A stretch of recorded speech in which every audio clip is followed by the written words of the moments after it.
Bibbidi-bobbidi boo. Okay, I think that's all right.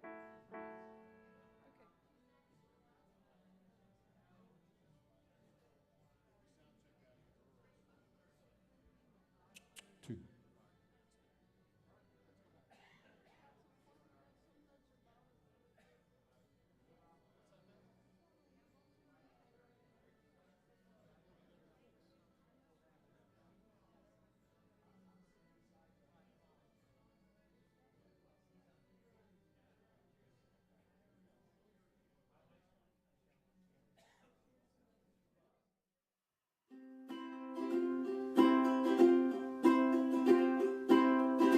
Some people get so obsessed with the morning, wake up just to watch the sunrise. Some people like it when there's fire in the sky, worship the sun when it's high. Some people go for the sultry evenings, sipping cocktails in the blue, red and gray. But I like every minute of the day. I like every second, long as you're on my mind. Every moment has its special charms. It's alright if you're around, rain or shine.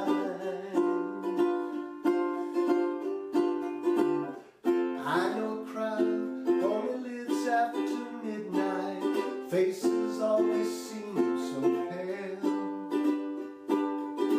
Then there are those who must have sunlight. They say a suntan never fails. I know a man who works the night shift. He's lucky to get a job and some pay.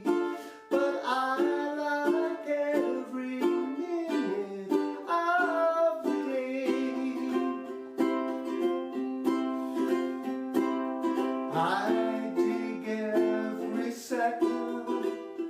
I can laugh in the snow or rain. I get a buzz from being cold and wet.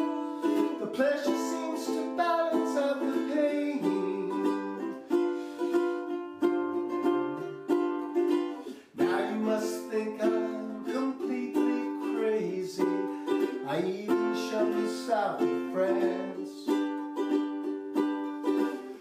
People on the hill, they think I'm lazy, but when they sleep I sing and dance. Some people go for the sultry evenings, sipping cocktails in the blue, red and gray. But I like every minute of the day. I like every minute of the day.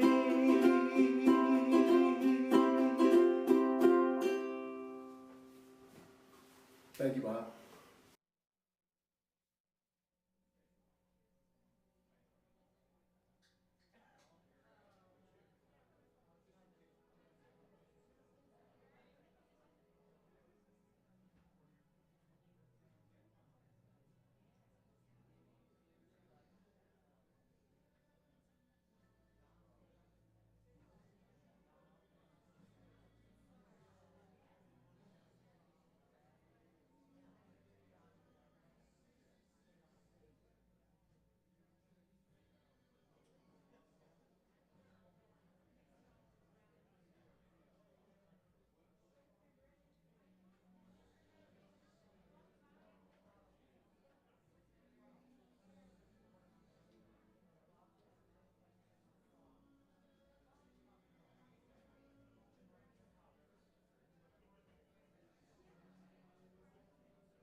Hello, folks. This is an occasion that we really didn't want to necessarily have now, but what our dear friend Bob McPeek says, he told me is that this couldn't make him any happier to have something like this for him. So thank you guys for coming. I'm going to tell you just a couple of things. You guys can find your seats, etc. Go ahead. And hopefully this won't get too long, but I got to tell you that Bob and I we both graduated from high school in 1968. He's a year behind me, and we both were at Woodstock in 1969. Okay, and so we had these parallel paths, and I ended up with him in his second mirror image instantiation, okay, which it started here in '82. Well, actually, that was his first. I'm sorry, but what ended up happening is that he sold the business to Kinnan Thomas, and then Kinnan closed it down in 2006. I called Bob up and said, "I don't want to stop this studio. Let's come on in here and let's do something." So he became my partner at that point, and that's when he started dropping this stuff on my head about we got to have this we got to have a live venue, you know. So what ends up happening, as I said, Bob, look at this little space. We can't have a live venue in this little space. So he just kept on, and he kept on. If you know Bob, you know he's pretty persistent, okay? And he ended up ultimately convincing me that we had to do it, okay?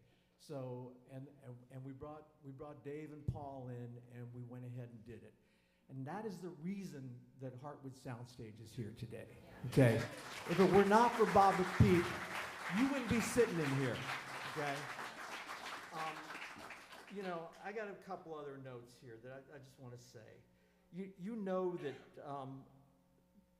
you know, Bob is an artist, he's a musician, he's a writer, he's a poet.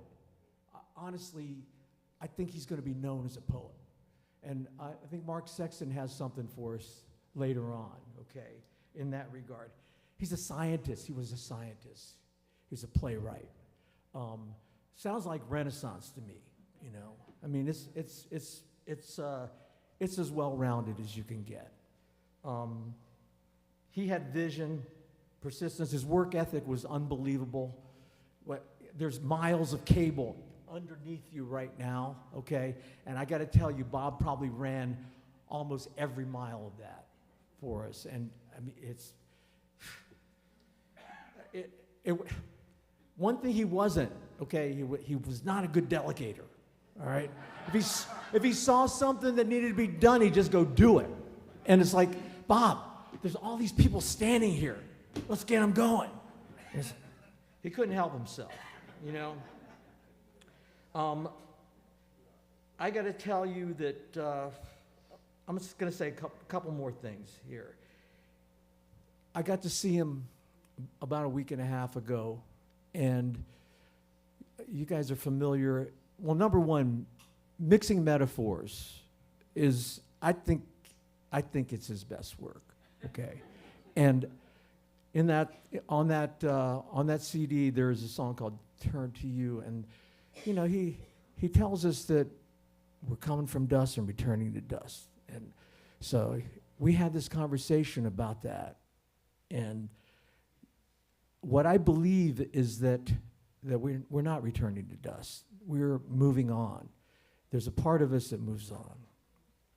And I think over the past couple weeks, he really managed that situation. And from what Nancy is telling me, he did release himself from his physical body. And I think we can be really happy about that. I have to say that I know there's a lot of love in this room, and he's going to feel it, I guarantee you.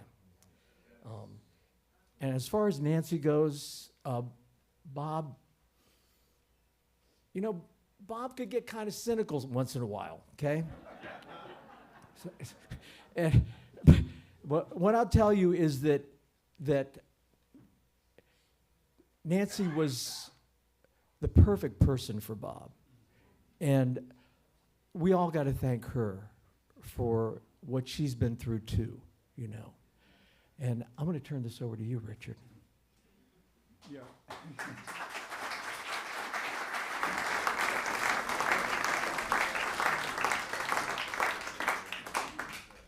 What's really cool is that everybody in this room, everybody that's outside, that's part of this outside, everybody that's watching online, which includes Nancy at home with Christina, everybody that's watching this now, who's watching it in at some point in the future, we all love Bob.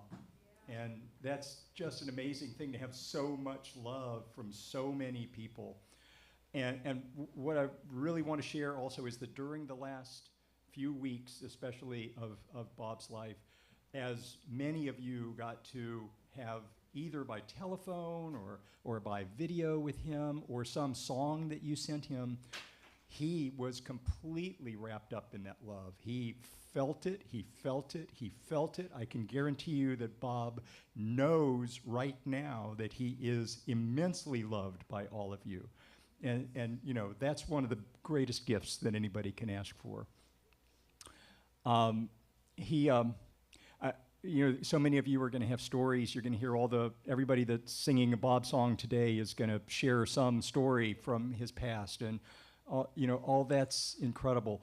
You're also going to hear like Eliza talking about time in one of the video messages that she's going to have, and as we all know, they're really in the new physics. There is no time, and somehow in our biological bodies we don't completely get that. We just can't get it into these minds of ours. But it really is no time, and it's all happening at the same moment. And so we are in this with Bob, and Bob practiced. Nancy shared this with us, that he was practicing in his final couple of weeks, leaving his body, moving outside of his body, and we are all completely convinced that Bob is up in the rafters right now. So Bob is here with us.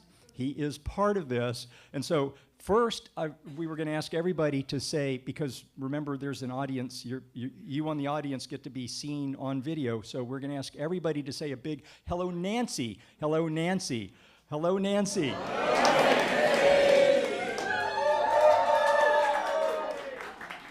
And then, for Bob, we're going to do a big hello, Bob. Okay, he's right here with us. Hello, Bob! Woo! All right, Hoch?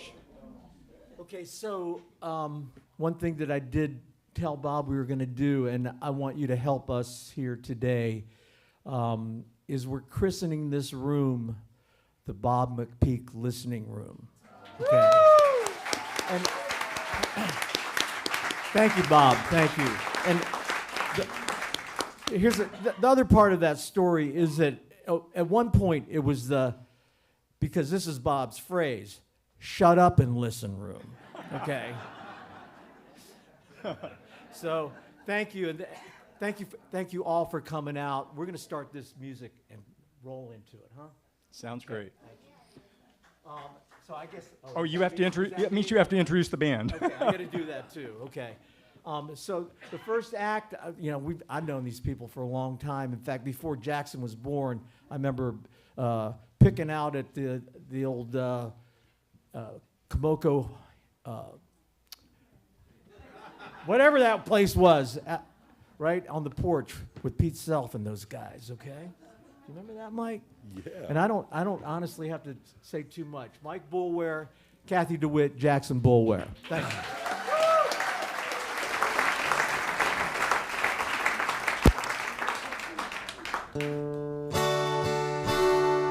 There it is. Some short person had him holding my microphone here. Hey, I'm honored to be part of everything to do with Bob. Thank you so much. I do have a little anecdote to relate. Bob would never have intentionally lied to anyone. He told me one lie in the 45 plus years that I knew him. And that lie was, I'm going to let you get a chance to re-sing the vocal on that Gene, Jim, and Roy commercial. He called me at 9 o'clock in the morning. I went in and did it. He said, sure, we'll let you redo that one. Don't worry, it's all. Still waiting. This is a song that when about 3 weeks ago, we all probably started feeling the thought that we were about to lose Bob. And as sad as that is, they don't teach you how to let people go away. They teach you how to try to keep them here. But this song just popped into my head, and it stuck. And it's not a Bob song in any way, but it really is, and very much what brought me to Bob and Bob to all of us. It's called The Wonder. 1, 2, 3, 4.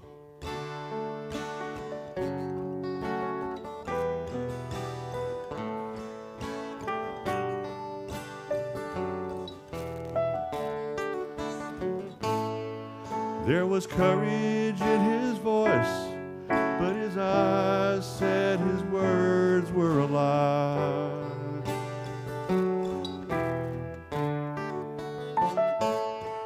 And he said he killed his fears. He took up a weapon and he sighed.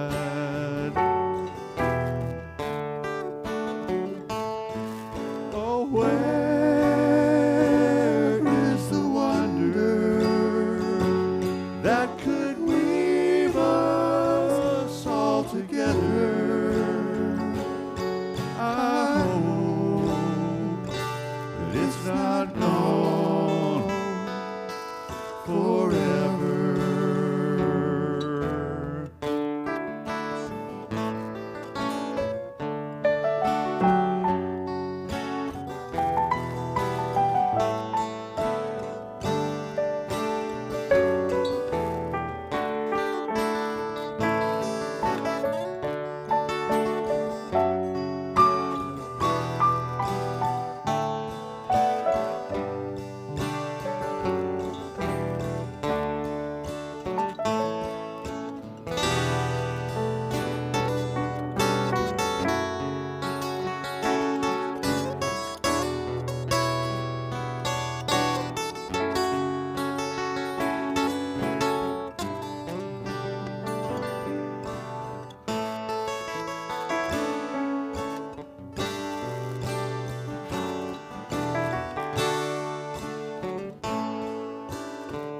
And when the battle came, there was no one around to decide.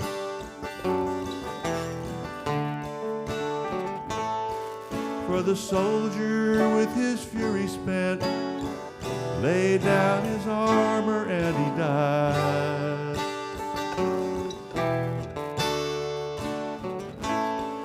Oh, where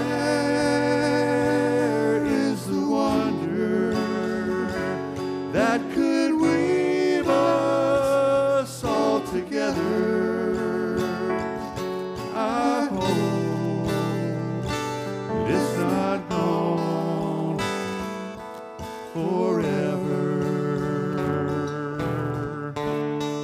My turn.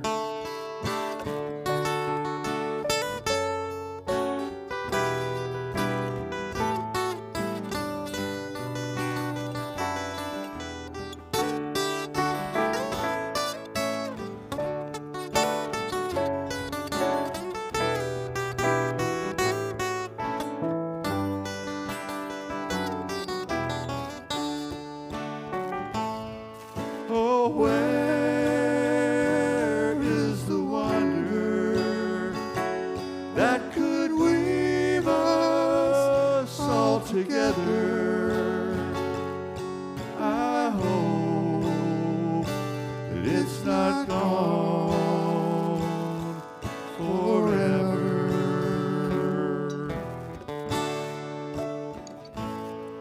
Oh, where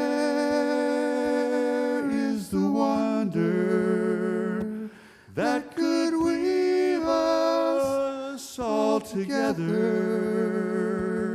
I hope it's not gone forever.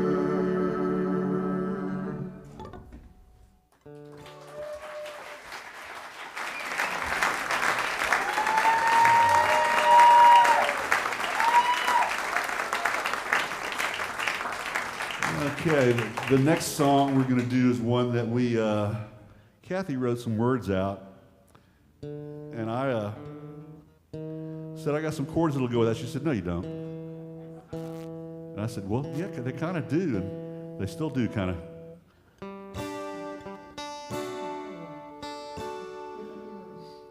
Cathy and I were living at a Whitehurst property when Bob put the studio in his house out across 34th Street, and I went to Pappy Whitehurst and said, have you got some old wood laying around?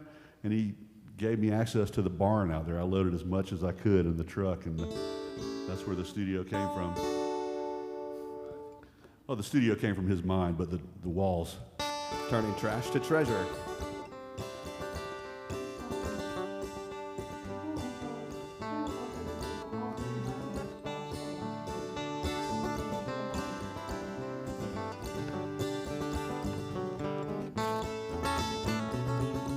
Think that I could tell the future, could tell folks just what all they had in store. Nowadays I can't see around the corner. I guess I just don't want to anymore. Well, I look back and ponder about the way I used to feel, and I can't help but wonder if those days were ever real. Something deep inside me seemed to guide me way back when, just like an imaginary friend. Sorry.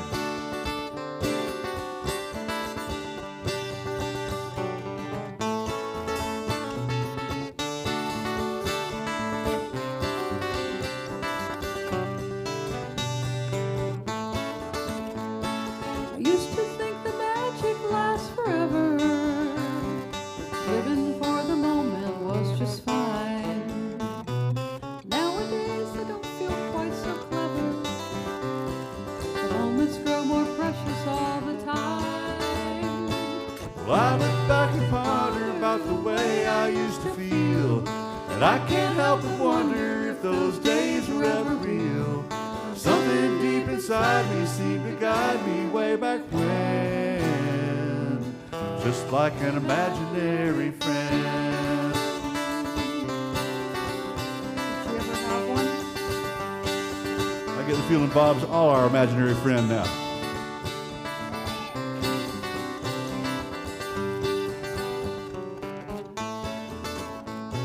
I used to think that life was made to please us. I never would relinquish my control. Yes, you did it. Now sometimes I think if I met Jesus, I'd let him take the burden of my soul.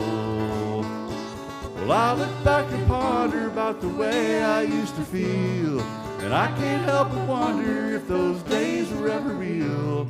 Something deep inside me seemed to guide me way back when, just like an imaginary friend. And I can't help but wonder if I'm ever gonna feel that way again.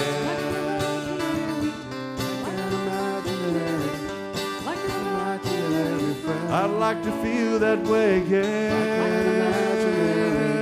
Like an imaginary friend. Like to feel that way again.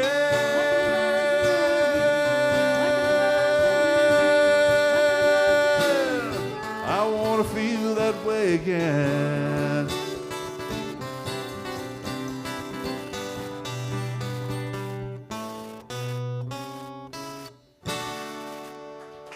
Thanks.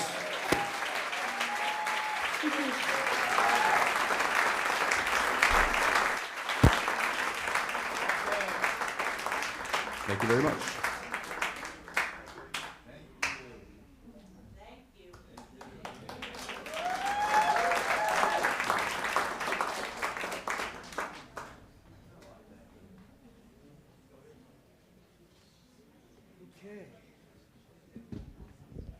How about it?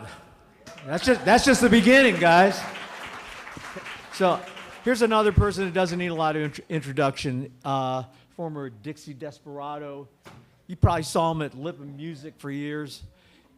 Gregg McMillan, G-Mac. How about it? This may be one of Bob's last collaborations too. So He's got a story for you.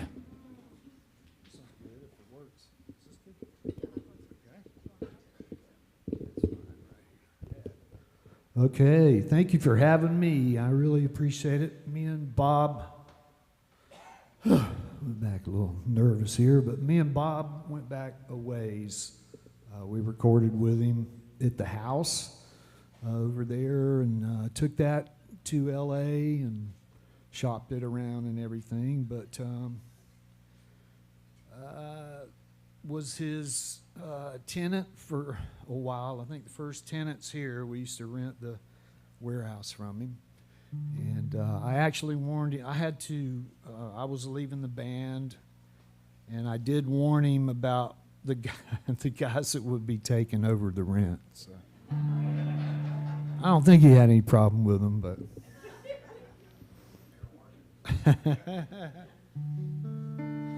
anyway, this is I heard about Bob and I emailed him. I didn't know how he was doing or anything like that, so I emailed him. Might not have been appropriate, but I had a tune I wanted him to hear that I've been working on. And we emailed back and forth talking about some things, some regrets and different things, and we really respected each other and stuff like that. So I took some of those words he said and came up with this. So I'm going to play it for you before I get all upset here. So.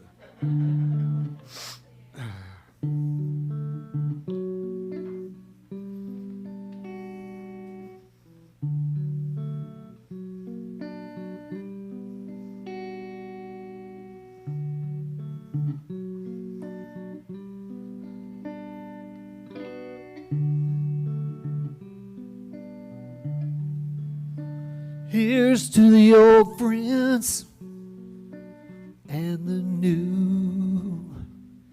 Ain't nothing better than simple and true.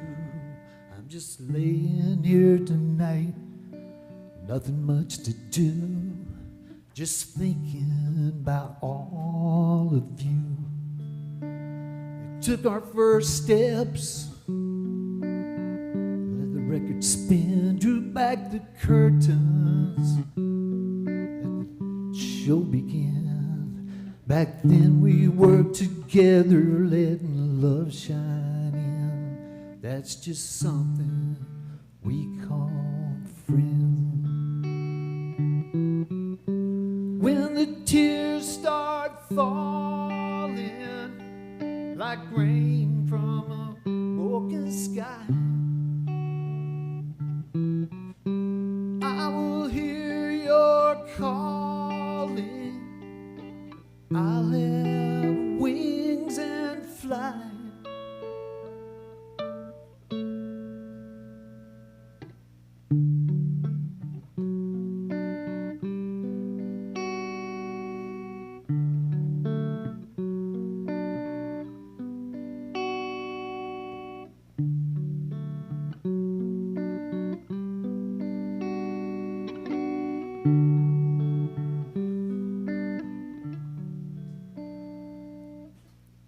Sister's coming today, coming today. I'll hold those memories as they slip away. Nothing would please me more than to hear you all say, that's just something we call friends. So when the tears start falling like rain from a broken sky, I will hear your calling. I'll have wings and fly.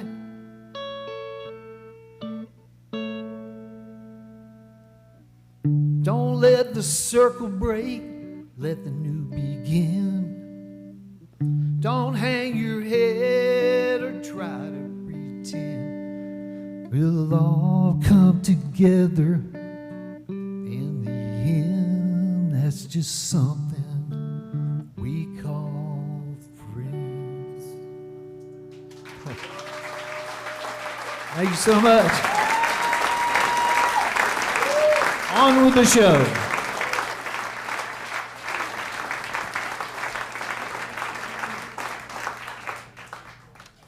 Gregg. Hey, anybody who knows me knows that I am anything but a man of few words. And those who know me will attest that I would whine piteously at being constrained to 2 minutes. But this is different.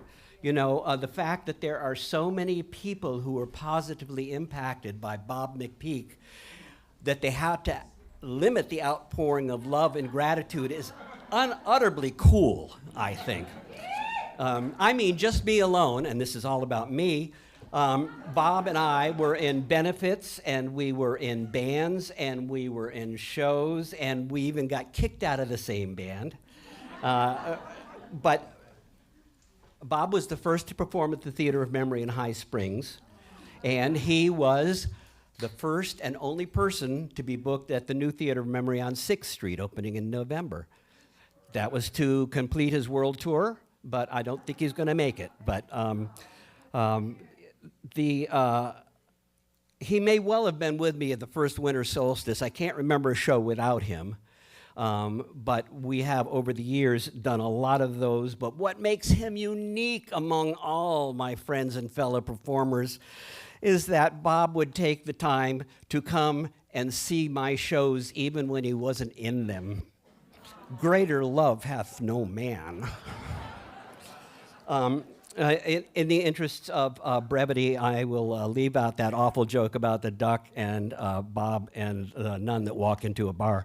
But I will not be constrained at the Veterans for Peace concert on December 17th, which will be devoted to Bob, of course. And we will literally sing his praises. I think Scott Camil will have more to say about that in a minute. But we'll return to scheduled programming, but I can't believe that Bob has left the building. It's just hard for me to see that that is a possibility, but he has left behind so much in terms of love and kindness and inspiration that he will live on as long as I do. So anyway, during the pandemic, if Bob had been born, a few centuries ago, he would have written Journal of the Plague Years, but he wasn't, so he wrote a song during this one.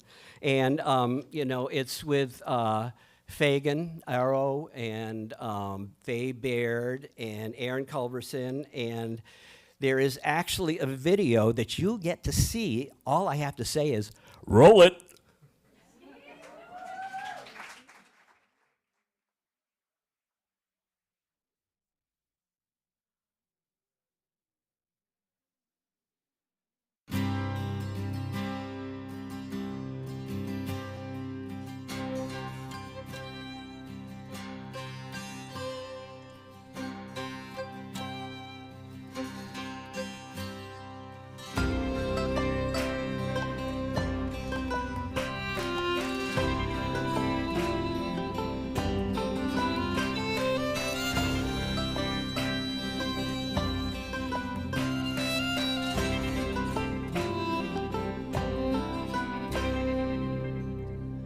Sometimes the news is a little bit grimmer.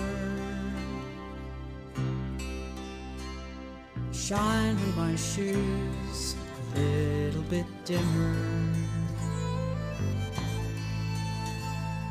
Crowds are swarming, tempers simmer, rumors fly and omens warn.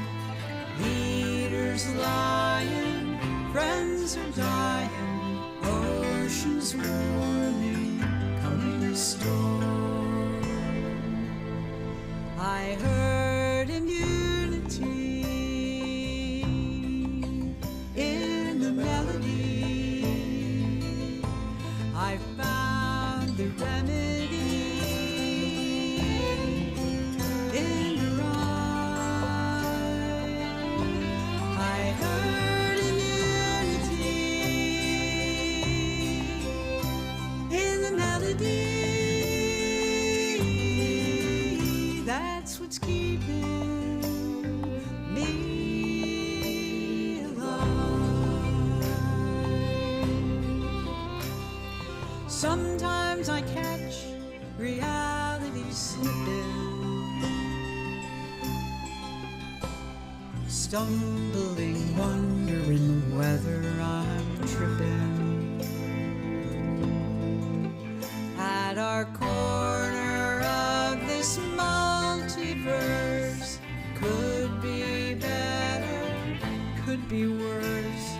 Are we blessed or are we cursed at the broken edge of the flattened curve?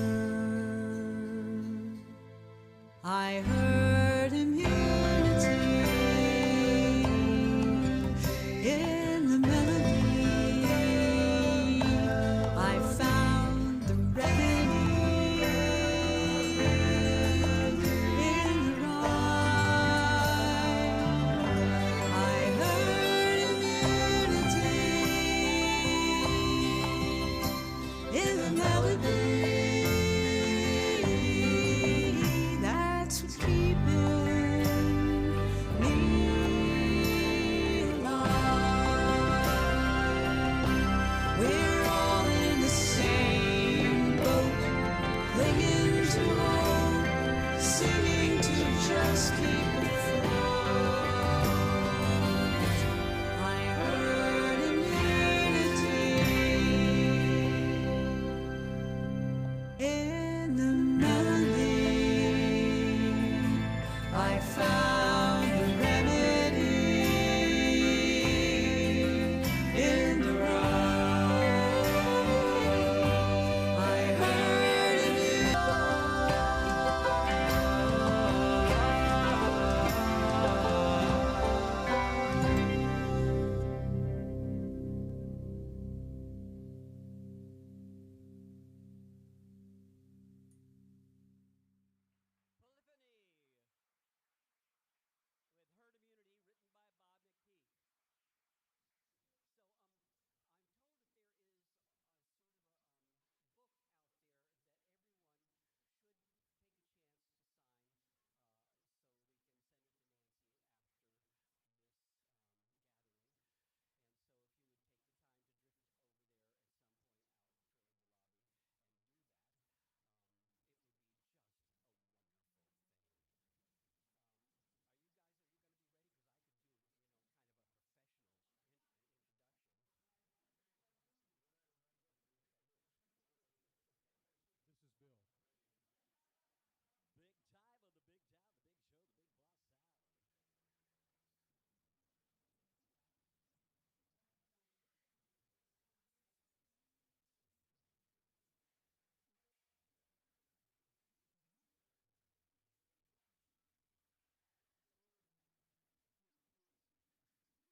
the big boss sound. So I don't know if you all know, but Bob and I shared a love of dessert.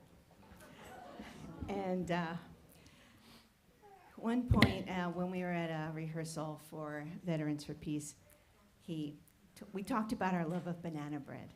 So I had the opportunity to bake a banana bread, and I texted Nancy to see if I could bring it to the hospice. And she said, yeah, bring him one piece. And so I came there and I shared it with Bob. And I said, Bob, it's got dark chocolate chips in it. And his comment was, this just gets better and better. And then we talked about when we met each other, which was, he remembered meeting me in New Year's Eve, 1978. And he remembered, it was at a New Year's Eve party that I played, he called it the nose flute, but it was really the nose trumpet. And then I remembered going to his birthday party. Hey, Nancy, I thought about it. It wasn't his 30th birthday. It had to be either his 25th or his 26th birthday. And Nancy and I didn't know her, and we happened to arrive at the same time, and she brought Bobby tofu cheesecake. I never met a dessert I didn't remember. And so Nancy made the comment when we were talking about it that she wooed Bob with desserts. So Bob, eat as many sweets as you'd like on the other side and keep smiling and laughing and playing music. Yes. Ladies and gentlemen, other voices. 1, 2, 3, 1, 2, 3.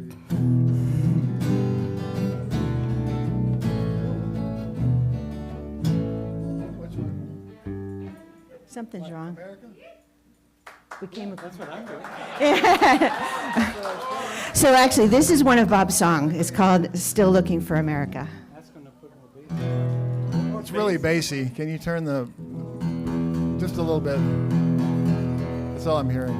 That's better. Okay. 1, 2, 3. 1, 2, 3.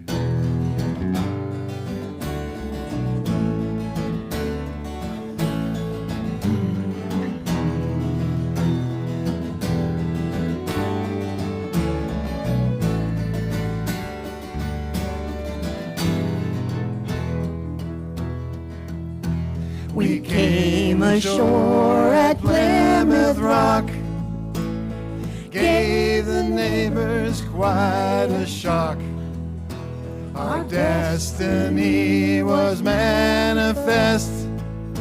We pointed wagons to the west. Concord, Yorktown, Lexington, traded slaves in Charleston.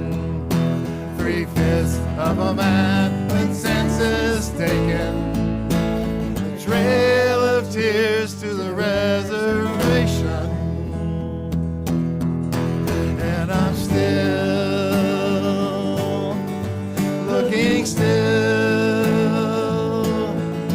for that beacon of light from the city on the hill, from the wall at the border all the way to Canada.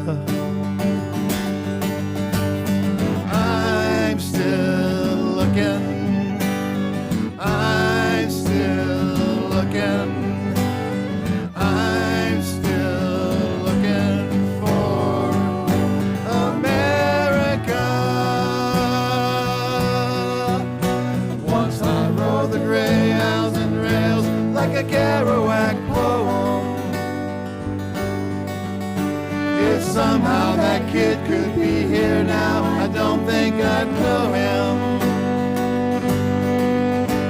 It's been 50 years since I've hitchhiked from Saginaw. I'm still looking, I'm still looking, I'm still looking for America.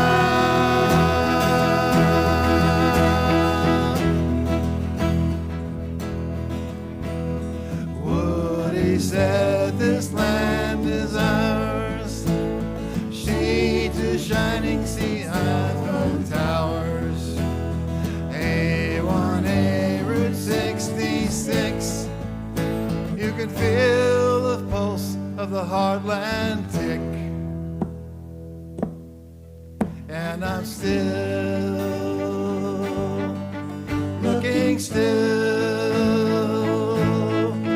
for that beacon of light from the city on the hill, from Shiloh to Selma the lines are still drawn. I'm still looking, I'm still looking, I'm still looking for America.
sons and daughters. Don't you know we need you now? We can't fight alone against the monsters.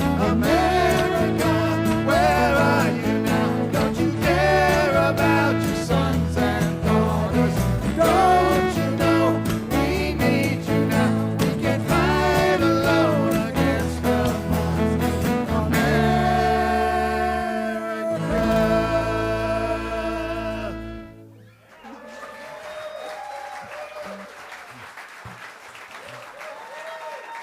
Thank you.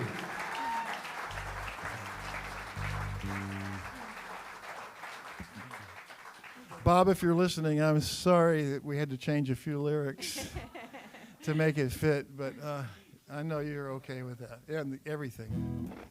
This is another But he's Bob pretty song. forgiving when it comes to this situation. Let's see, I have a So capo. when I went and saw Bob real quick, I told him what songs we were going to do of his. And of course, in Bob's way, he says, you need to film me doing this so you do it right.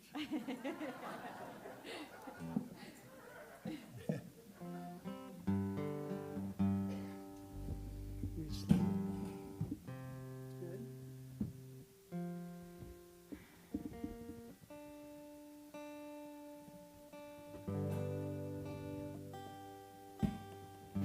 Still got it.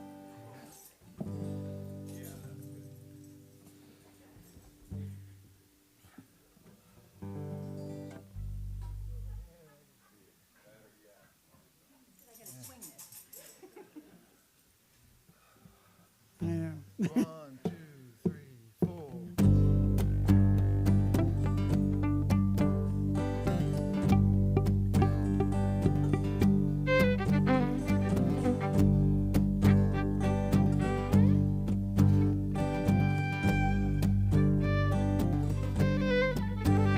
I've been searching for the melody since I began to sing.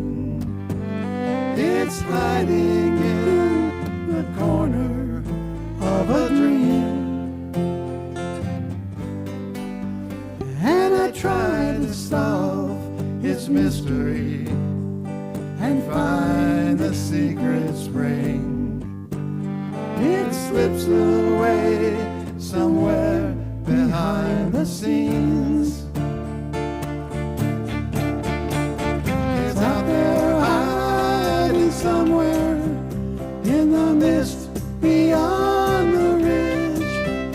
If I could only find my way across some forgotten bridge, a little resolution is all I'm hoping for.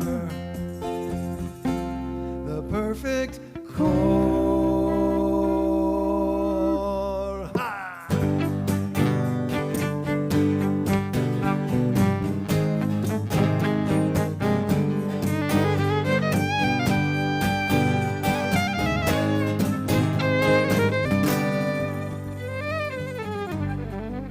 Sometimes some tune rides in on a gentle wind, and you can almost hear a rhythm like the beating of a heart. And in the scale, that groove, you can't help but move. So set aside your fears. Go find the way that's promised by the spark. It's out there hiding somewhere in the mist beyond the ridge. If I could only find my way across some forgotten bridge, a real resolution, more than metaphor, the perfect chord.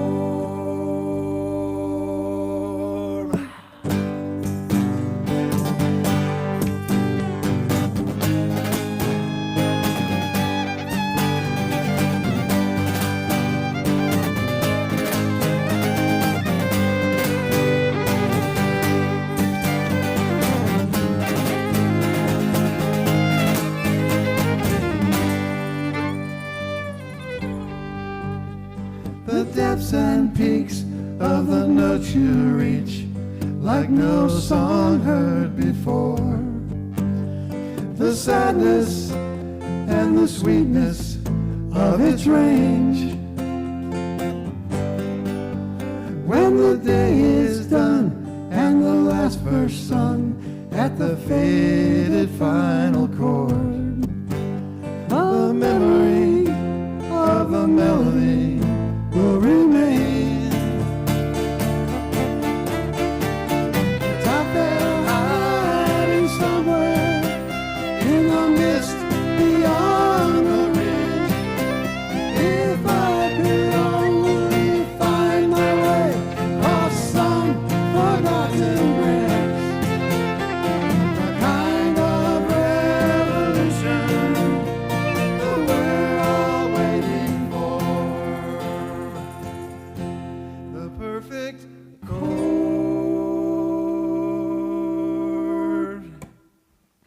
Thank you.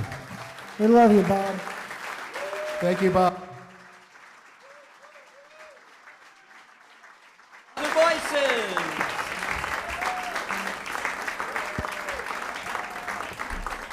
They will, of course, be headlining our Winter Solstice Peace Concert to benefit for the Veterans for Peace. Over the years, Bob and I and our friends managed, I think, to raise somewhat over $250,000 for the peaceful projects of the Veterans for Peace. So here to say thank you is the president of the Veterans for Peace, Scott Camil.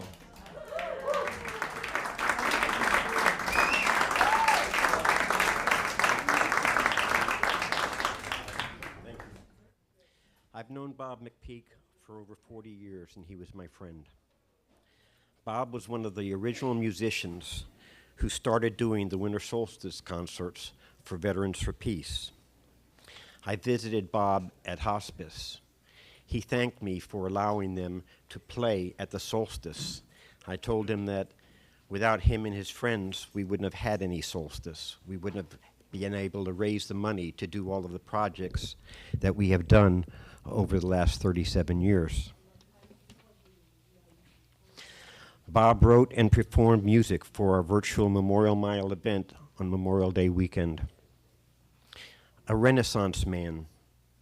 Over his life, Bob has written many songs. A singer, musician, songwriter, producer, a social scientist with a PhD in social psychology, and an all-around great person. It would take more time than we have to speak of all the things that Bob accomplished in his life.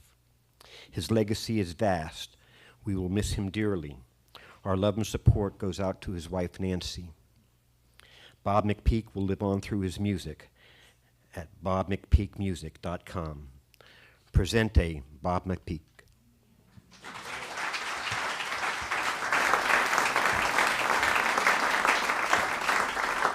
It is now my exquisite pleasure to present our once and future mayor, Gary Gordon.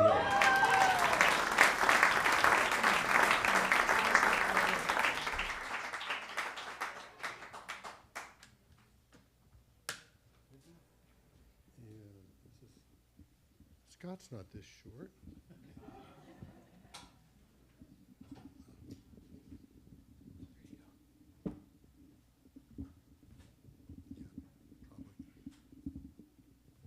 Yep.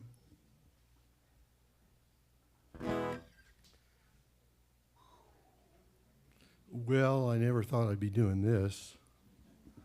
So it's going to take me a moment.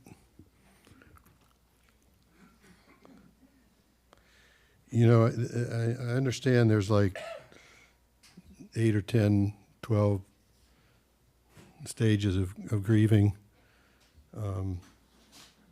Denial, anger, sneezy, grumpy, John, Paul, George, Ringo. I don't know. It goes on. I'm still in the anger stage. I don't know about you. Maybe I'm speaking for some of you, and maybe some of you have moved beyond that, but I'm pissed off. Moments like this where you go, why not Henry Kissinger? You know? Why not Donald Trump? Why not Ron DeSantis?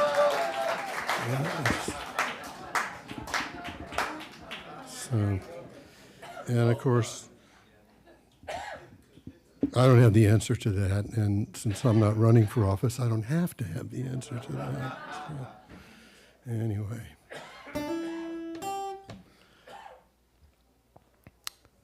I got lucky when Hide and Zeke moved to town, Rick and Bob, and they opened their store, and in 1980, they hired me to manage the store. And that totally changed my life, because I was basically, like some of you, before we had figured out what we were going to do, if we ever did, just trying to get gigs on the weeknights or the weekends, wherever there was to gig, for, $25 or maybe $50 if we were lucky. So Bob and Rick hired me, and of course that led to us hiring Charlie Scales, who's no longer with us, and Bill Perry, and a host of characters. And one of the things that I hope everybody has, or has had, is a place to work where you get to be you. And that was really one of the attractive things about Hide and Zeke, was that people who came in, we were characters. It was a show. And it was a social gathering place. And we got to exercise our knowledge as well as our sense of humor all the time. So I want to do a very brief version of a cut off of one of the albums that I first heard at Hide and Zeke. And when I say the word, you repeat it. Hello. Hello. Hello. That's the first cut off the album, How to Teach Your Parrot to Talk.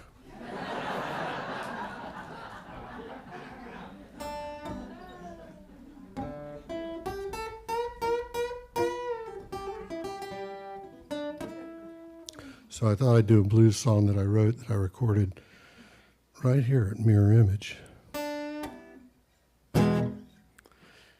And because I did not grow up picking cotton, or in the fields, working in the fields, working on the riverboat,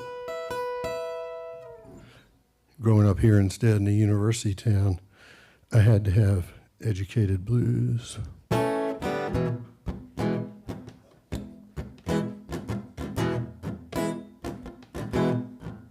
I feel so inarticulate deep inside.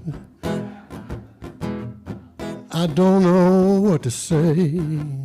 I feel so inarticulate deep inside. I don't know what to say. I woke up with Roger's blues this morning. I must have Roger's blues today. Let me tell you, I went to see my baby to say what's on my mind, but without Roger's thesaurus, you know I'm really in a bind. I feel so dumb and ambiguous. I'm vacillating too, vacillating. Yeah, I woke up this morning, I got the Roger's blues. Here we go. First you got your subject, and then you got your verb. But without Roger's thesaurus, you're like a dog without a curb. I feel so inarticulate deep inside. Good God, will this be my fate? I gotta learn some idioms and related expressions before it's too late. Relate those expressions. Well, I used to be glib and fluent and graphic. I was eloquent all the way. Words used to trip off my silver tongue, but I got Roger's blues today. I forgot my synonyms and antonyms. I ain't got no good syntax. I'm losing command of the English language. That's a natural and grammatical fact. It's a fact. Well, call me maundering and tongue-tied. Call me incapable of giving clear expression to what I think. What do you say? Don't worry, it's a blues song. He'll say it again. Call me maundering and tongue-tied. Call me incapable of giving expression to what I think. Well, I woke up with Roger's blues this morning. I feel so indistinct. Yeah, I feel feel so inarticulate deep inside, I don't know what to say. Walk it up, okay. I feel so inarticulate deep inside, I don't know what to say. I woke up with Roger's blues this morning, I got Roger's blues today. Be articulate.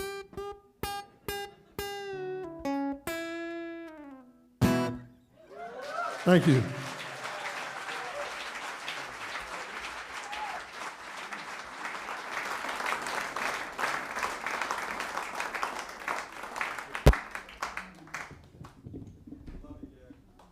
Thank you.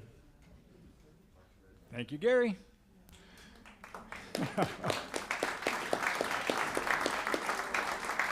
And next is Mark Sexton. Mark, I think probably everybody here knows. He told me it's been 18 years since he was acting at the Hippodrome. That's incredibly hard to believe, but he's been really active with the Hippodrome in the supportive role, and of course 18 years now as communications lead at the county. So thank you, and you're going to read a poem.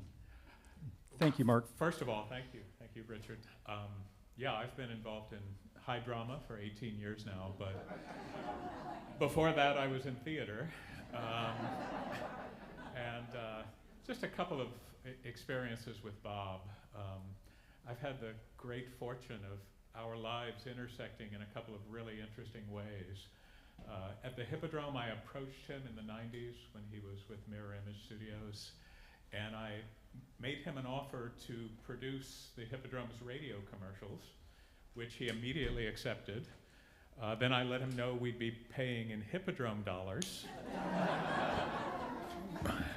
That's okay, which meant no dollars whatsoever, but he could see whatever show he wanted whenever he wanted.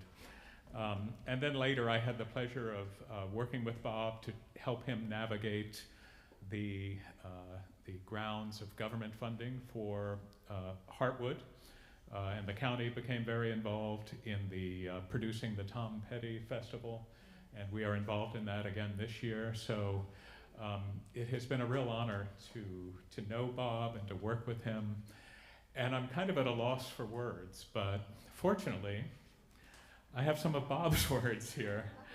I was looking through his lyrics, and one song in particular struck me, so I thought I would share that with you. It's called On With the Show. Sometimes it all seems so absurd that all you can do is laugh at your words.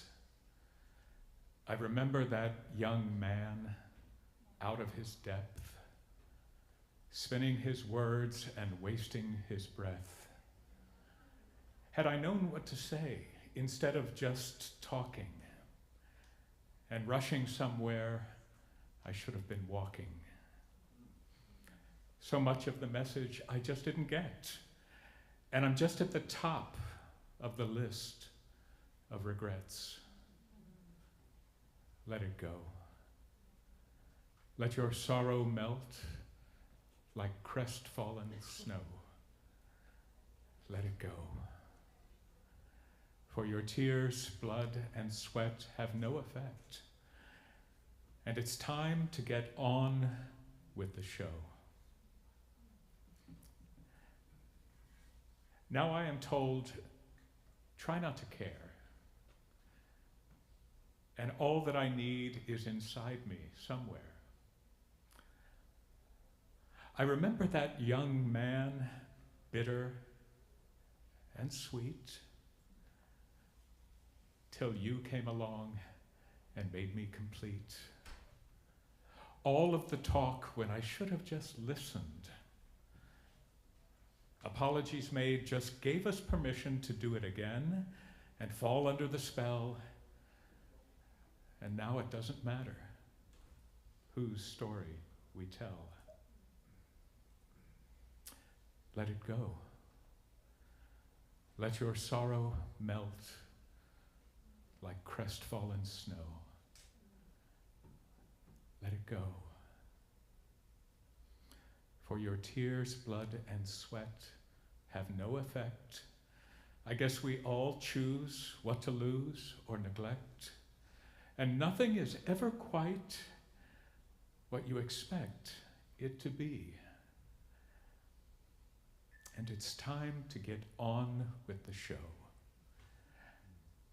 On with the show. Let it go.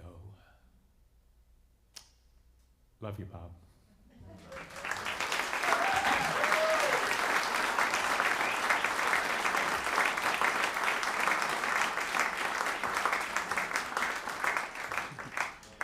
Wow. Next, it's my honor to introduce someone that Bob had immense respect for, Maggie Clifford. She is an academic as well as a creative artist. She graduated the University of Florida in conservation sciences with a master's, went on to her PhD, working on her PhD at American University. And she has now returned here. She is an assistant professor at the University of Florida. She teaches creative music, or music for healing and medicine at the Center for Arts and Medicine. And she has been a singer-songwriter since the age of 15, which I think was about 3 years ago. Richard. Thank you, Maggie. Thank you. Thank you, Richard. Blessings on your passing, Bob. Blessings on your passing, Bob. Blessings on your passing, your music's everlasting. Blessings on your passing, Bob. You have lived a life in song. You have lived a life in song. You lived your life in song, so we sing to carry on. You have lived a life in song. Blessings on your passing, Bob. Blessings on your passing, Bob. Blessings on your passing, your music's everlasting.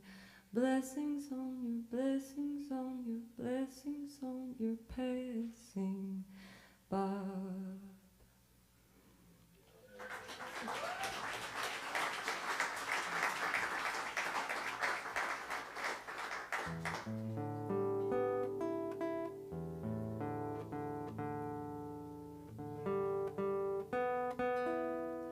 I'm going to play two of Bob's songs.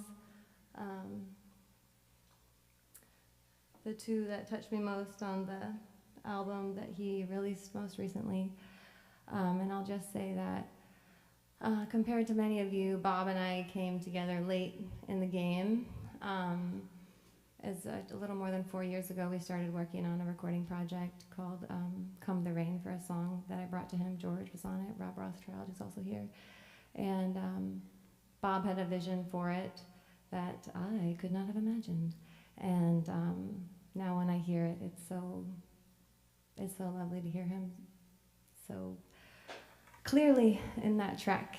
And I'm realizing I need water now, so I'm going to get water. But then I also need to say something about Nancy. Because I met Bob and was working with him closely for several months before I met Nancy. And he said that thing that lots of people say, like, oh, Nancy, like, she's my better half. She's an angel. She's so lovely. And I was like, oh, it's so cute, Bob, that you're saying that. Like, that's great. Wow. Like, so many years together. And then I met Nancy, and I was like, holy shit, he's just telling it like it is. Like, she's just an angel. And I am so happy to know her. I'm so happy to have known and worked with Bob. And thank you. I'm so happy to be playing in the Bob McPeek listening room. I've played here many times before, but names matter.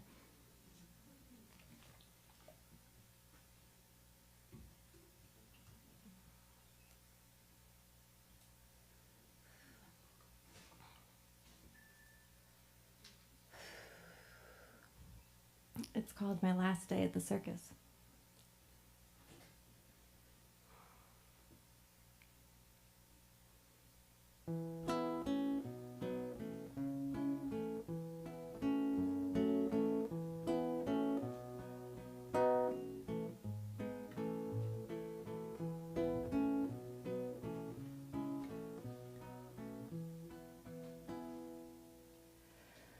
Can't remember the day the circus arrived.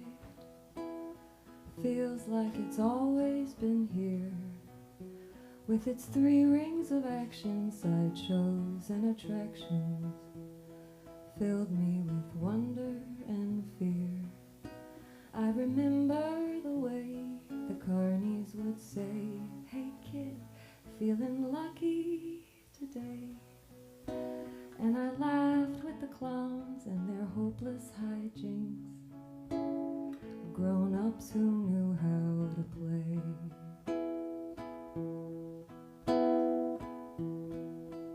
On my last day at the circus, the carnies converged in parade. The trapeze didn't fly, the whole troupe passed me by, swallowing swords, spinning plates, the barkers' extravagant claims. On my last day at the circus, oh, those extravagant claims rattled the cages of all the big cats, lions and tigers to tame.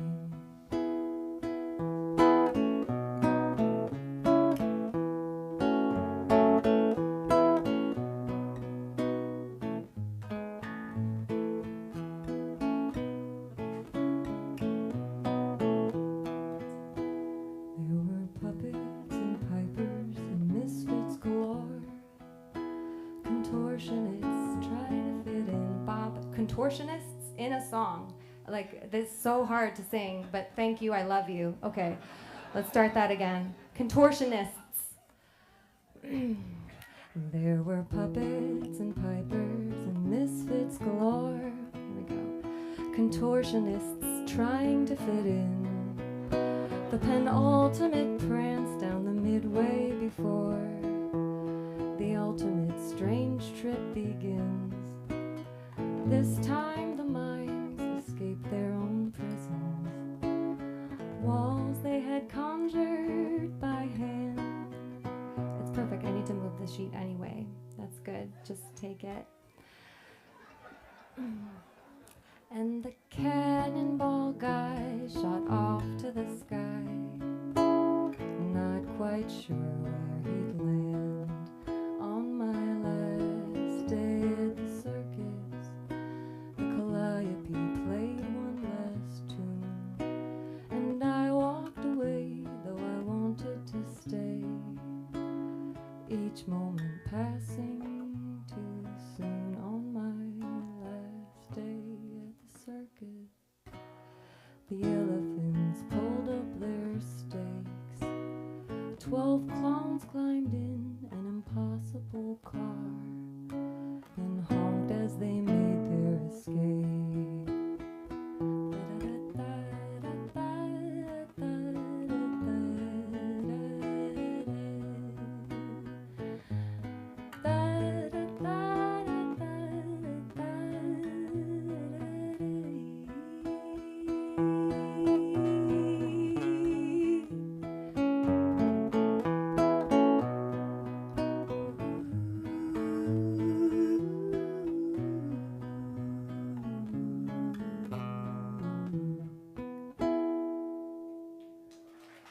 Thank you.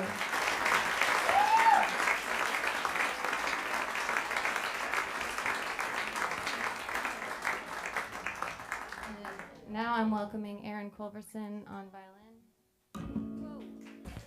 And yes, thank you for joining us. And Rob Rothschild on percussion. And yep. I was very blessed with all of the amazingly talented people that Bob has worked with here in this region over the years for the single that we were working on over 4 years. It was a 4-year project. and we went through a lot together. And anyway, Rob was on the track, and I saw today over 10,000 streams on Spotify, so that's for you, Bob. Yeah, just little things. It's math. It's just math.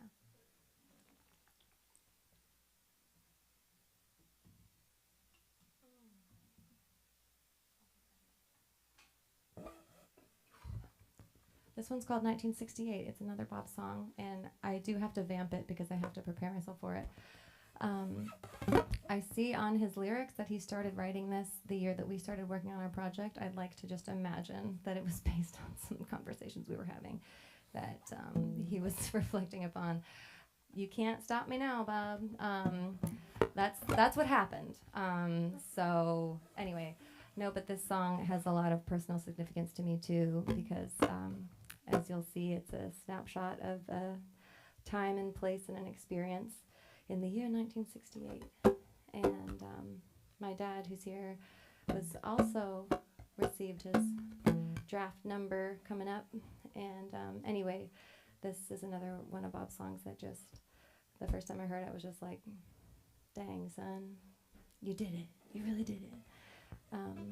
So this one's 1968. Whew, wish us luck.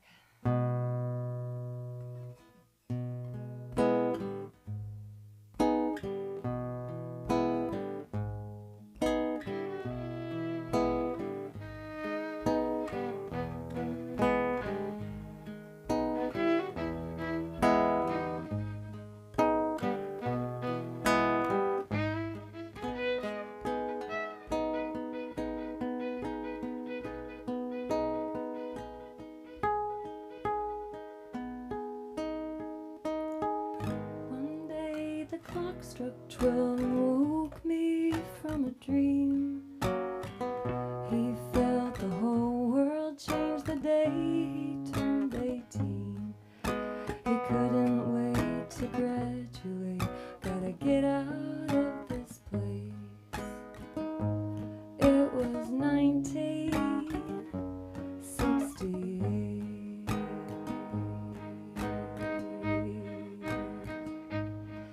That San Francisco summer, just the year before, its broken promise lay with shaven hair across the floor.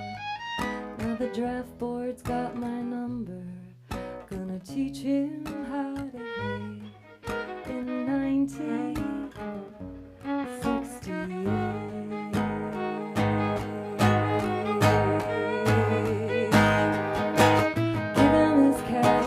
Give him a gun, then give him a gun. He's leaving this town.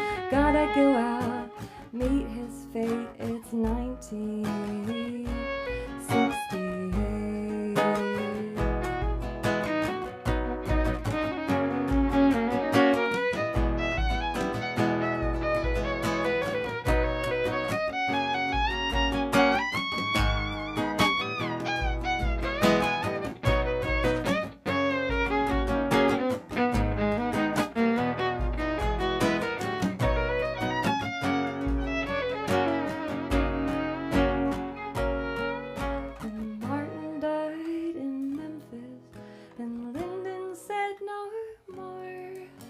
The last drop of his innocence bled with Bobby on the floor. The whole world watched Chicago. The Pentagon kept score. Marching with the beat, giving up the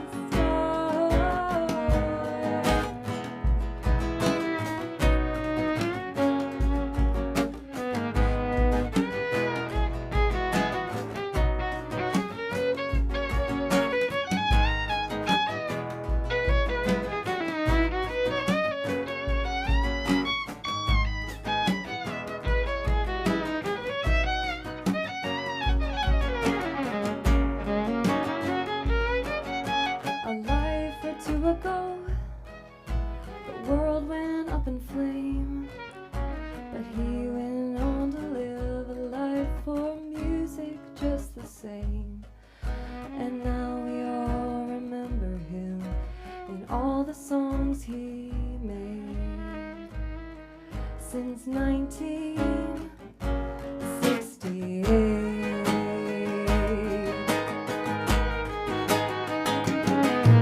They gave him a cap and they gave him a gown, and he grabbed a guitar and he left that town. Had to get out to meet his fate. It was 1968.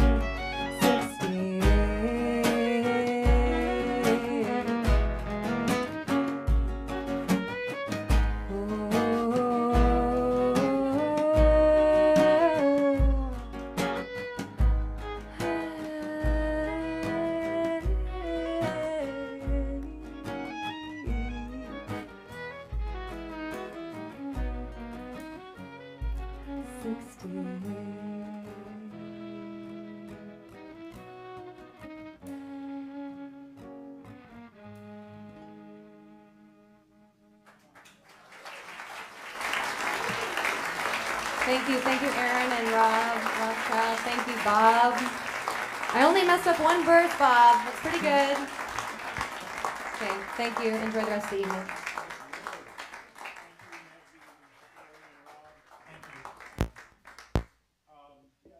Thank you, Bob, for these amazing songs, right? Wow.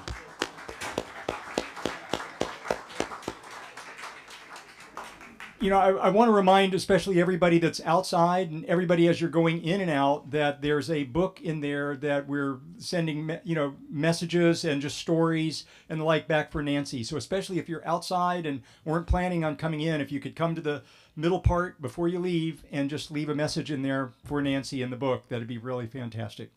And now our David, who's pointing madly at something in front of him.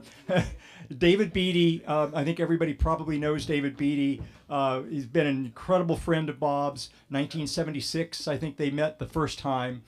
Same year, I think, that I met Bob. And as I understand it, Bob was selling albums out on the steps of the Rights Union. And it's a good place to meet Bob, selling albums. So with that, David Beede. Thank you, Richie. Oops. This dulcimer's really hot. I think dulcimer's hot. It's fight feeding. Also letting people know there are some seats inside if anybody needs seats inside. Thanks. There we go. Yeah, B.O.B. and I. Everybody knows his name's B.O.B.? How many folks? That came from our Antidote days band we were in. We gave each other's names. He was Obi Bop B.O.B. And I was Jive Guru Dave. Bill Hutchinson, I think, was Death Weasel? Was that right? Death Weasel? John Stevens was Public John. Janet Rucker was Mother Rucker. She was pregnant with Maggie at the time, so.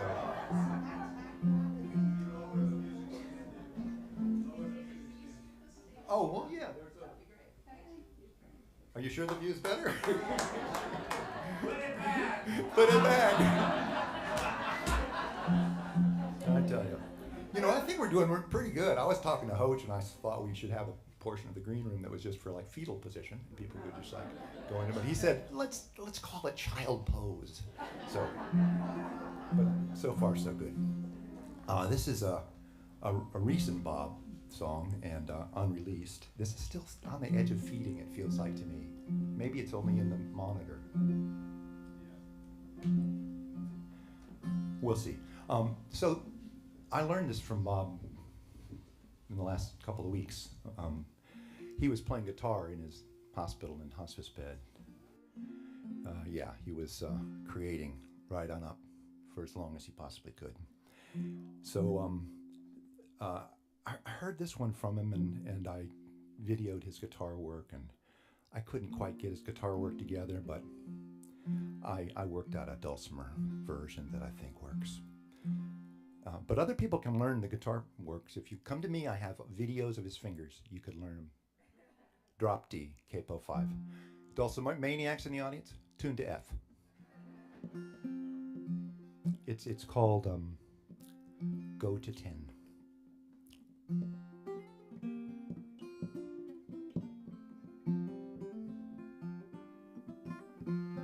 Let's try that again.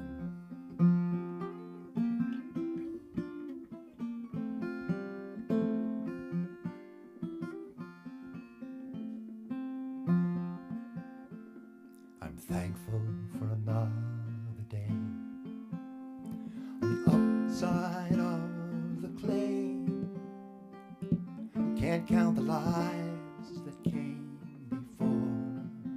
I'll be survived by countless more than I can comprehend. My fingers only go to 10.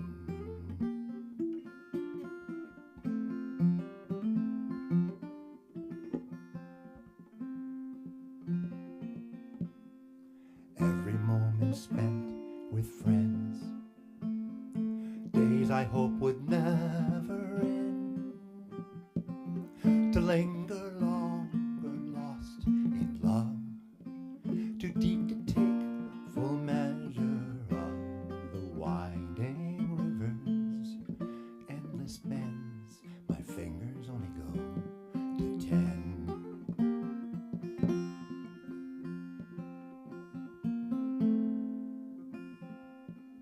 Count to 10. Open up your eyes. We don't know what we're looking for, what we're gonna find.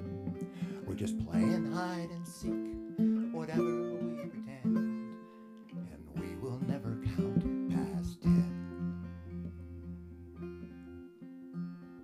Every story's twisted thread, every wound that ever bled, add up all the injuries, multiply by mystery.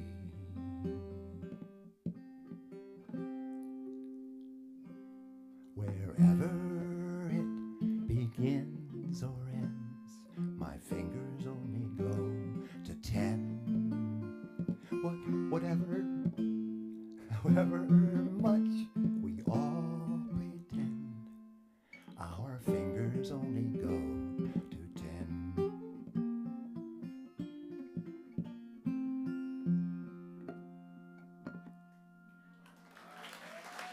Thank you.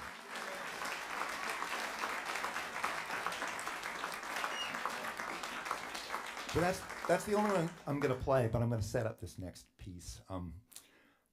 Back in 2019, I was trying to talk Bob into going to a songwriting workshop with me that I'd been going to for a few years, named Summer Songs in upstate New York, which is really a wonderful place and a wonderful batch of songwriters. And he was on the fence. Songwriting is very private. It's a personal thing. Most people don't really get the tribe thing until they've experienced it. But when you're around people that are passionate about the same thing, it's pretty inspirational. So Bob was on the fence, and then he contacted me and he said, I did some research, and did you know that Eliza Gilkyson teaches a songwriting workshop out in New Mexico? Now, if you don't know Eliza's work, you look it up. You'll be an instant fan. Bob turned me on to her probably 15 years ago.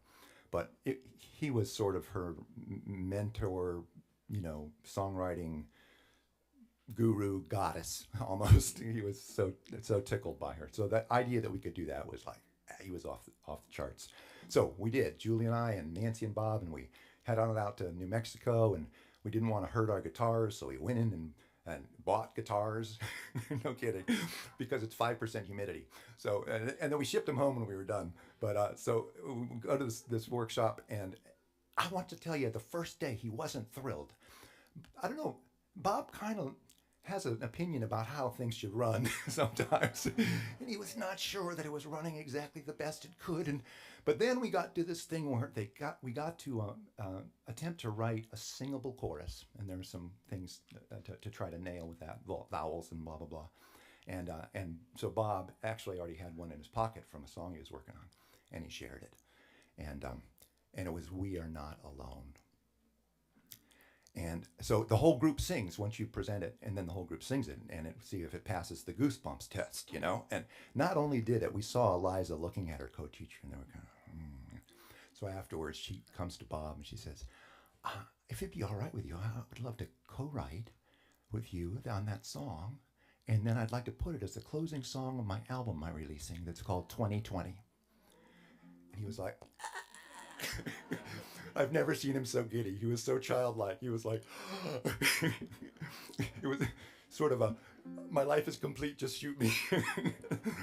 But they worked together. They did it. It was awesome. And so it's on our album. It's beautiful, and you're about to hear it. The other thing that's worth telling is that the beginning of this is going to be a clip that Eliza made for Bob while he was in the hospital. And that was thanks to my lovely wife, Julie. It appears that I have good ideas sometimes, but they're usually Julie's ideas, and she just nudges me. She says, contact Eliza. I think she would do something. So she did, and we let him see it when he was, while he was still around, because we didn't know if he would be here. And I mean, he has a better view now, perhaps. But so it just moved him unbelievably, and he kept looking around and saying, "How did this happen? How did this happen?" He was like so overjoyed. And then John Gorka, who teaches with her, sent one, and Don Richmond, and then a bunch of his buddies locally started sending him videos and audios. And every time he listened to one, he just lit up. He just lit up. So you're about to hear that from Eliza, and then she's going to go right into the song they co-wrote. So roll it.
Heard your gentle chorus, "We are not alone, we are not alone." I remember looking at Mary Gaucher and both of us going, that's it, that's what we're talking about, writing that universal chorus. Hi, Bob. It's Eliza. I was looking today, I was trying to find the original lyrics, your original verses for "We Are Not Alone," because I remembered that they were much more cosmic than my intention. But I remember that your idea originally for "We Are Not Alone" was to go kind of from the cellular to the universal and out into the stars. And I, of course, wanted to make it political and about community and communal, whatever, and, the struggle and everything. And you graciously allowed me to bend it in that direction. But I remember when I first heard, I'll never forget, at the workshop when we first heard your gentle chorus, "We are not alone, we are not alone." I remember looking at Mary Gaucher and both of us going, that's it, that's what we're talking about, writing that universal chorus, that sing-along chorus. And that was just so beautifully done by you. And I couldn't find the original lyrics, but like I said, it may be that you were really on, maybe if it's true that everything is happening at once and that the illusion of time is really a human filtering and that everything is going on at once, that maybe when you were writing that, you really you knew what was coming and in this time, and maybe that's, maybe you were seeing the future and feeling it coming, this particular fate of yours. All of us, no, shut up. All of us are thinking about you minute to minute as the days go by, and I just want to thank you. I want to thank you for what you've brought to our workshops. That I think you became like an instructor to us. It was always so great when your face would show up on the Zoom screen for our workshops, and I know everyone in the workshops felt the same way. You just brought this safety and critique that was so creative and essential.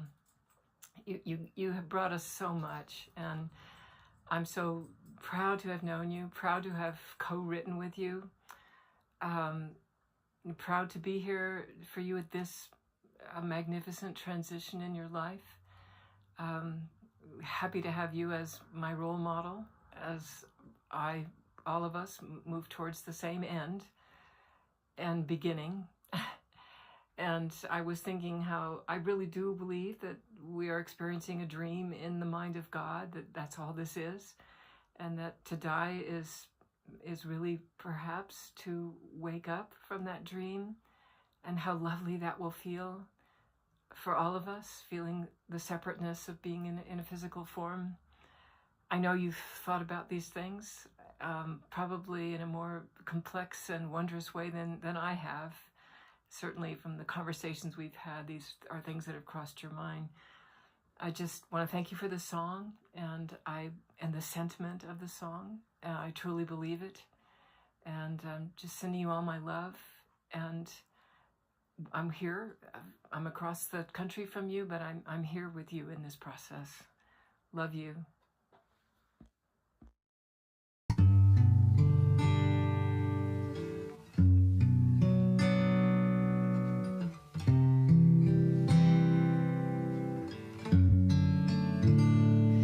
Flickering flame, each soul holds high, searching for another kindred spark. Step by step, as time goes by, until we find each other in the dark. And we are not alone. We are not alone. We are not alone. Not alone.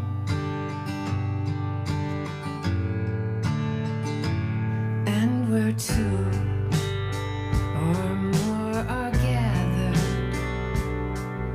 We raise our voices to the sky,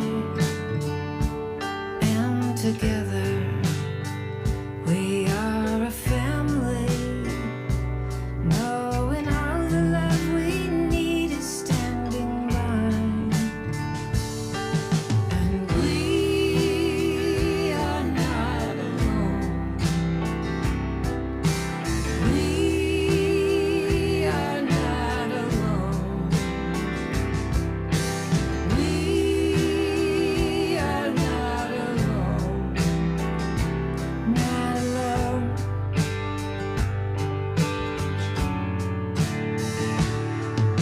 Alone, we're just howling in the night.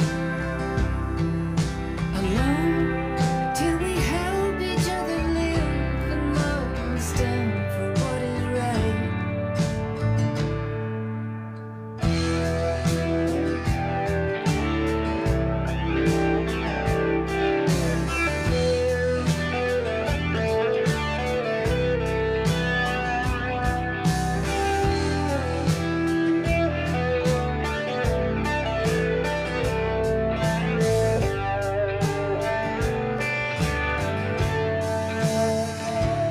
We are conjuring our forces and coming face to face with every fear. But there is comfort in our voices, reminding us of all that we hold dear. And we are not alone.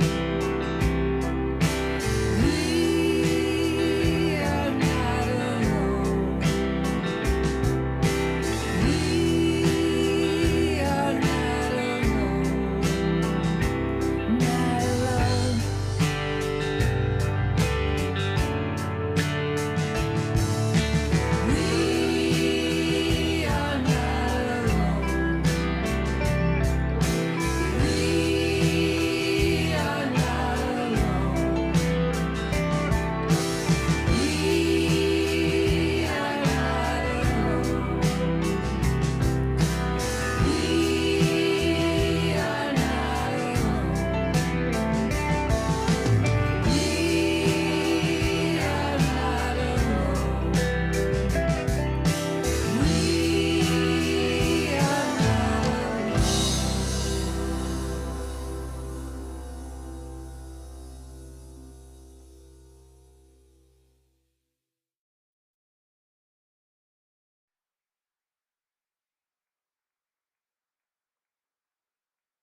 was in the very first rock and roll band that I ever saw after the Beatles were on TV. I mean, years ago. And Alan Hill I met through Three Rivers Legal Services, and I've known his wife Marcy since we were in high school or before. Anyway, it's just part of the really large community. Right before they start, I just want to do a shout out to Paul Pavelka. I don't know if anybody mentioned him already, but Paul came in from California. He helped design Mirror Image. He helped design this studio, and we're just really glad he's here. Monica. So, I just wanted to say Bob was a total sweetheart. And I didn't really forge a friendship with Bob until he agreed to record and produce my CD right here called Summer Rain, and we're going to do that title song for you. But I think the reason I'd never had a friendship with Bob prior to that was he completely intimidated me. When I would go to a party and here's Bob, I had nothing to say because I thought of him as just so smart and clever. And I mean, turns out, he's like, what's, your problem? But then we recorded and had such special time. And I think the thing about Bob is that I then considered him a very close friend. And look how many people here considered Bob a very close friend.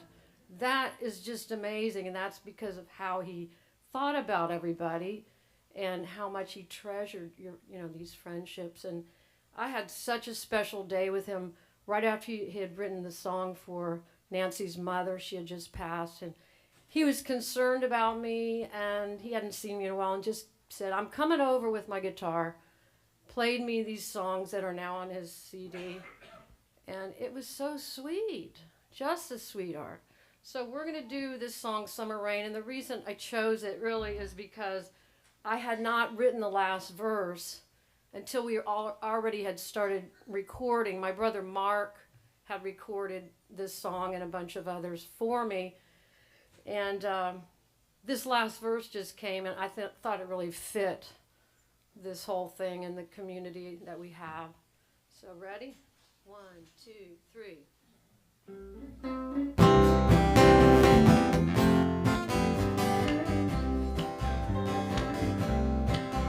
I remember 57 when the corn refused to grow, and we'd walk along between every single row, and our hands would feel the scorching sand as our eyes in grief would close, and we'd pray the Lord for mercy he might show.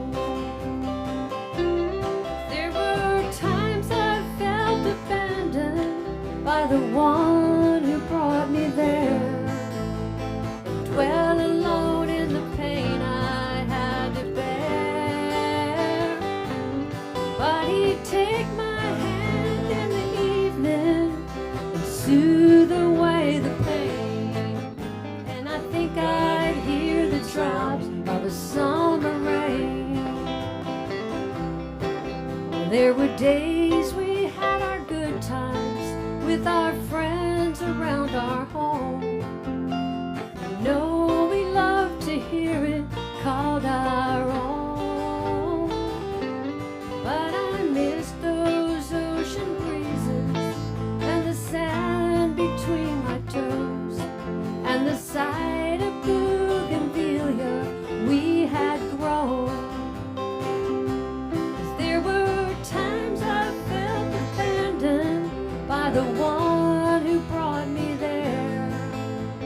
think about the people we have known, and as I recall their faces and the kindness we've been shown, I can see how deep our roots have grown.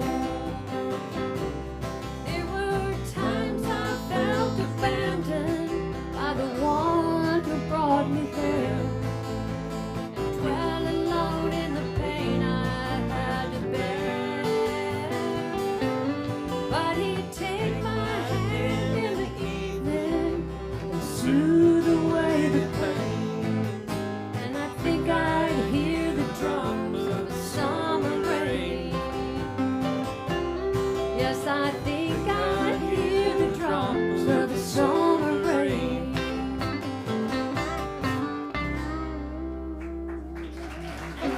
Thank you. We love you, Bob.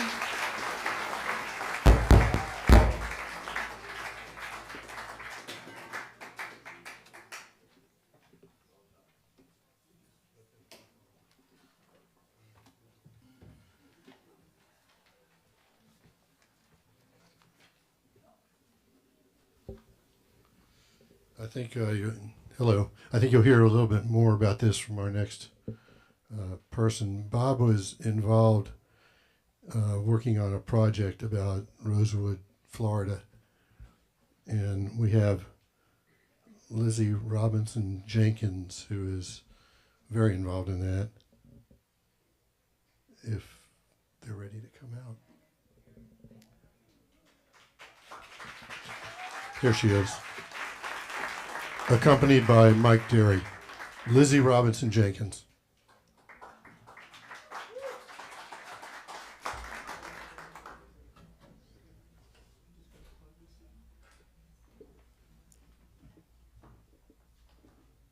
Good afternoon. My mother was the sister to the Rosewood school teacher, and she can't hear me.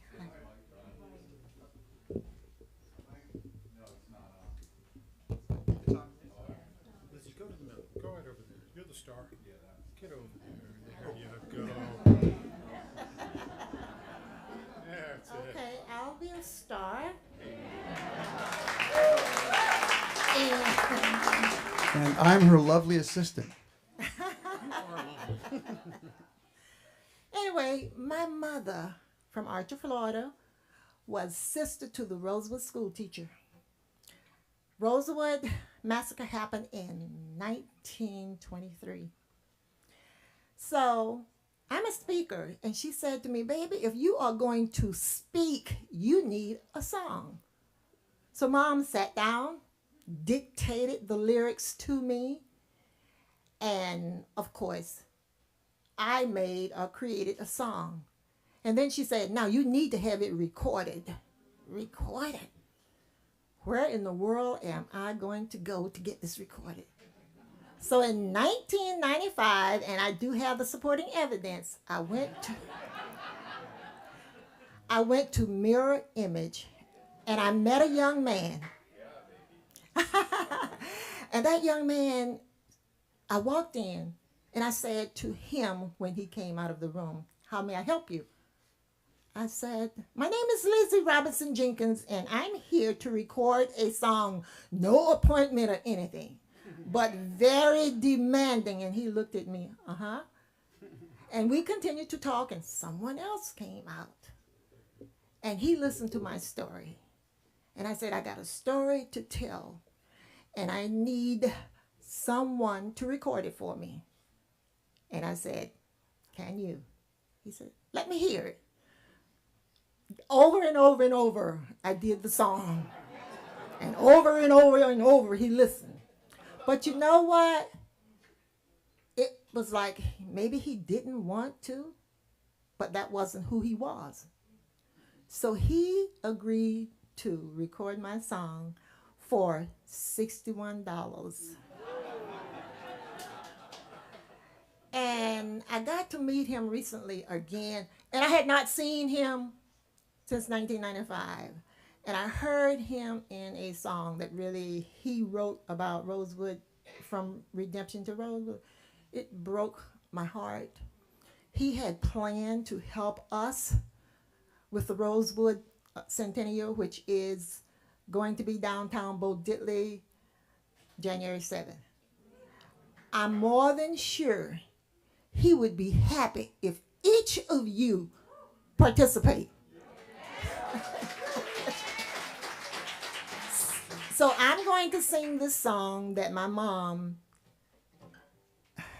dictated to me.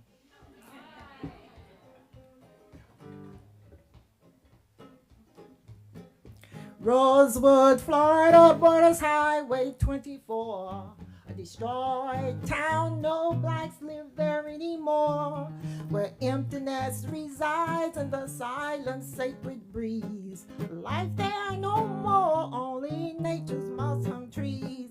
Rosewood, Florida, once was a growing community, linked with chains of love and family unity.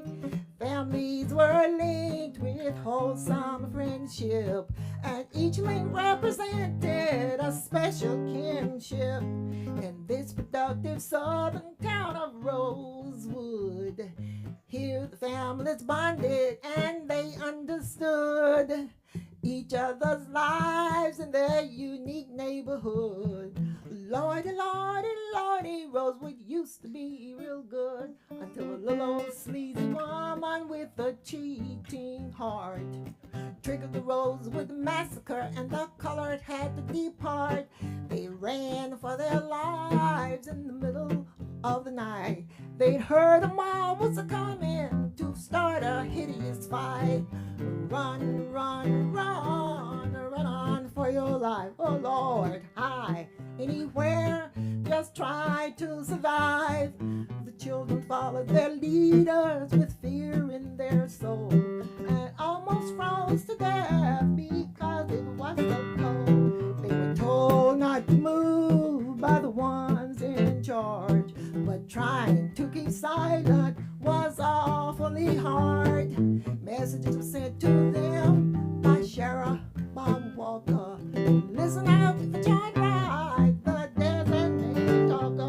The CDK train conductors were told to pick up in Rosewood. Standing by the tracks with the lantern, its young school teacher stood, waiting in desperation to carry out the sheriff's plan, rounding up the hidden survivors to board the midnight train. The sheriff and the store owner worked around the clock, informed the train conductors just when and where to stop, pick up the men, women, and children who were hiding out, and bring them to Archer, Florida, traveling the same old route. Bob Walker and John Wright took on a daring risk, put the survivors on the train, Lord, and sent them off with a kiss. Notified the Gainesville families to be on the lookout for their kin. Told them the train was a-coming and told them exactly when. John and William Bryce headed on up the track, dropping off other survivors, not taking the time to look back, counting heads and making a list, doing what they knew they should, to report the Sheriff Bob Walker back down in Rosewood. Waldo, Stark, Lord T. Maxville, the train kept chugging along. Baldwin, Callahan, K-Town, Bryceville would soon become their home. The Fanny Taylor lie had ruined their lives, and her story didn't set too well.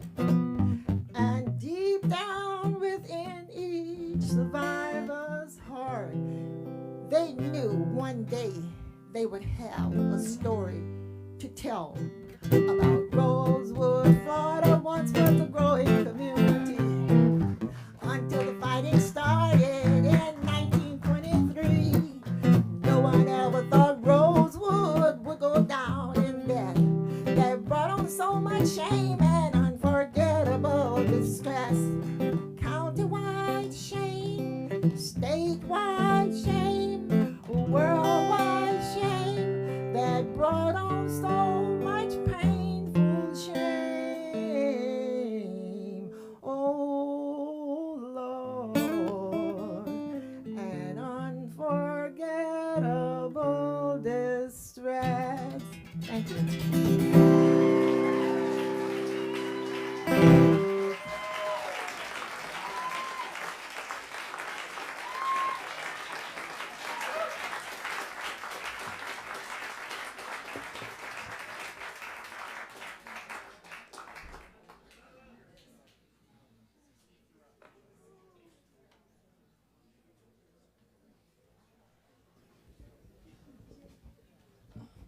Hello, everybody. I'm honored to be here. My name is Keith Peters, for those of you that don't know me. Before I tell you about this song that you're going to hear that Bob and I were working on together in his home studio just before the pandemic hit, I want to tell you just a few things that are important to me. In the 30 years since I moved here from Cape Canaveral, Nancy and Bob have made me feel like real family. And I'm not exaggerating. I have never had a better friend than Bob. And my first CD, my first album was recorded at Mirror Image, and Bob even played on the album. And the first time I ever played at Vets for Peace, Bob played beside me.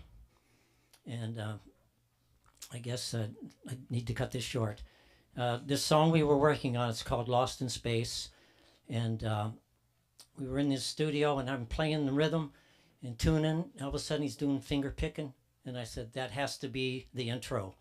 And then I went home, and I thought that I'd be getting back to play. Well, the pandemic came, and I never got back in the studio with him. And so everything that happened was online. And all I got to do from that point on was send my vocal to him from my home studio. And everything you're going to hear, besides, you know, the lyrics and me singing and my rhythm, everything is Bob. And I asked him to play the lead break. He said sure. He played all these other cool chords, and it really enhances the song. Made it, and then he asked if he could put the bass on it. I didn't even know he played bass. And I said sure. And the last time he sent it to me, Rob Rothschild's drums were on it, and I got to tell you, Rob nailed it. And so this song is twice the song as it was when I wrote it. So here's Lost in Space. Roll it.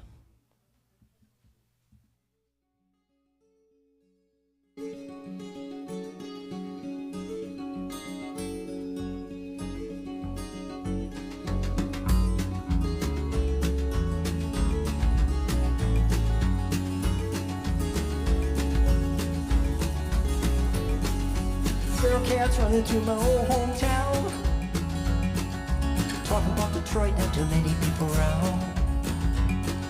And if you're wondering why there's so few left, when Congress shipped out jobs, the economy crashed. When Congress shipped out jobs, the economy crashed. Arson, ghost town, so damn sad. All things look and hit, things look bad. Many people suffer when greed takes hold. The rich get richer, the poor get old. Yeah, the rich get richer while the poor get old. Yeah, yeah, yeah. This city used to build everything on earth. More than cars, other things we've earned. But too many people look the other way. For far too long, now we're lost in space.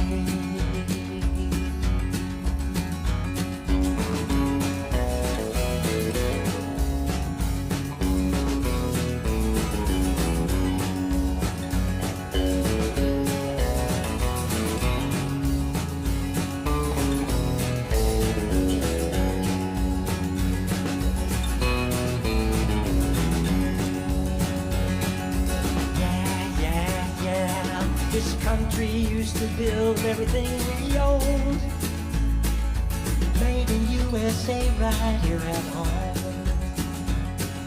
But too many people look the other way. For far too long, now we're lost in space.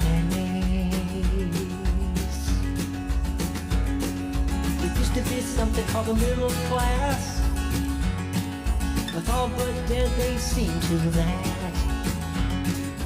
Many people suffer when greed takes hold. Yeah, the rich get richer while the poor get old. The rich get richer while the poor get old. Yeah, yeah, yeah. This country used to build everything we owned. Well, made in USA right here at home. But too many people look the other way. far too long, now we're lost in space. Lost in space. Lost in space. Lost in space. Feral cats run through my hometown.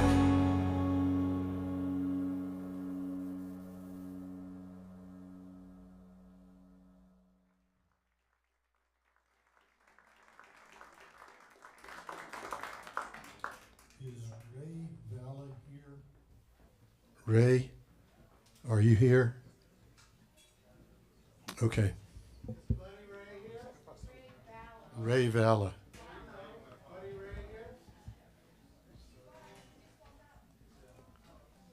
I'm asking for Ray Valla. I don't know if somebody's making a joke or what. Okay, they're already on the stage, so you can welcome them.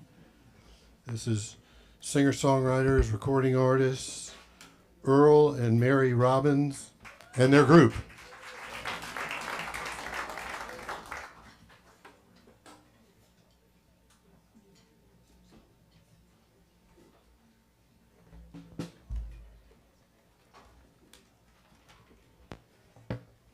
Okay, what's the first song we're doing?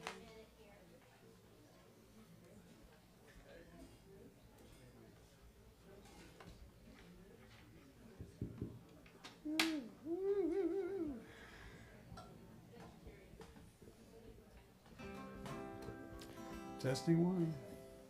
So, while they're getting set up, first heard this song several years back, because this is an older one of Bob's songs, and I just fell in love with it because it really showcases his sense of humor and his ability to rhyme and all of those things that make him so unique.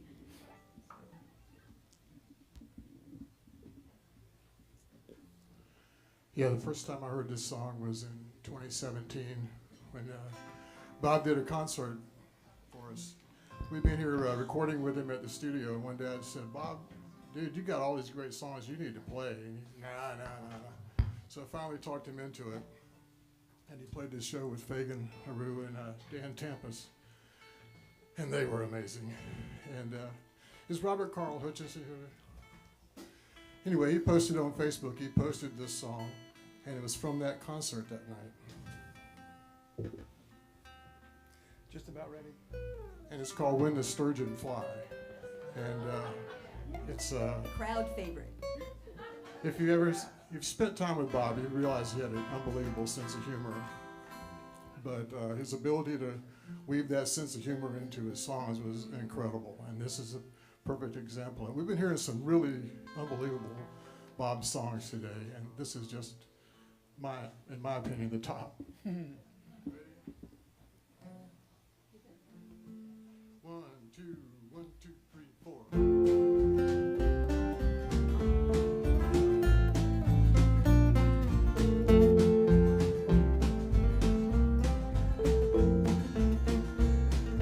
Fred the fish was a different kind of fish with an ambitious wish on his bucket list. Curious guy, he looked up at the sky and said, one day I'm gonna fly. Half fish, half dinosaur, he dared to ask for more. Not just born to swim, but also born to soar. To see what he could see, to seek the world boldly, make history in ichthyology. Did he jump for joy? Was he trying to get high? Was he looking for an answer, just wishing he was dry? 200 million years they jump, we still wonder why. Some kind of secret fishy mission when the sturgeons fly. With Thelma Sue boss got her goat. She loved to float down the Swanee in her boat. On that fateful day, near the end of May, she was just minding her own way. It happened so fast, in the blink of an eyelash. The surface broke, but she never heard the splash. And with a mighty splat, Fred landed in her lap. She broke 3 ribs and got whiplash. Did he jump for joy? Was he trying to get high? Was he looking for an answer? Just wishing he was dry. 200 million years they jumped. We still wonder why. Some kind of secret fishing mission. When the sturgeons fly. When sturgeons fly. When sturgeons fly. It's a flashing fishy thing when sturgeons fly. When sturgeons fly. It's like Moby Dick with wings. Scaly astronauts streaking across the sky. Because it's up there, they just had to try. Whatever's urgent sturgeon remains a mystery, with this roots dug deep in ancient history. When reptiles ran amok long before, some poor dumb schmuck with a kisser full of fish forgot to duck.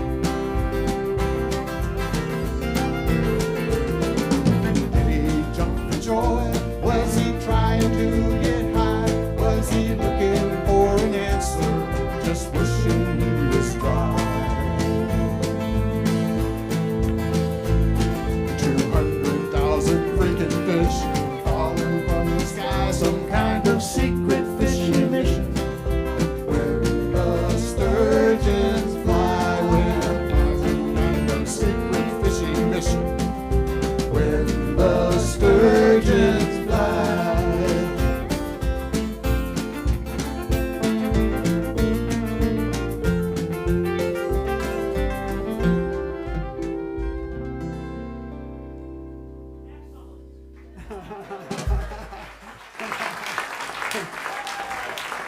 Thank you. Now that's the kind of critic we like right there. Gary told me to introduce the band, so I'm going to. This is Tracy Collins, Ron Thomas on bass, Aaron Colverson on the fiddle, Rob Rothschild on drums, Michael Derry, Don David, and of course, last but best, my wife Mary. Yay! Mary Robbins.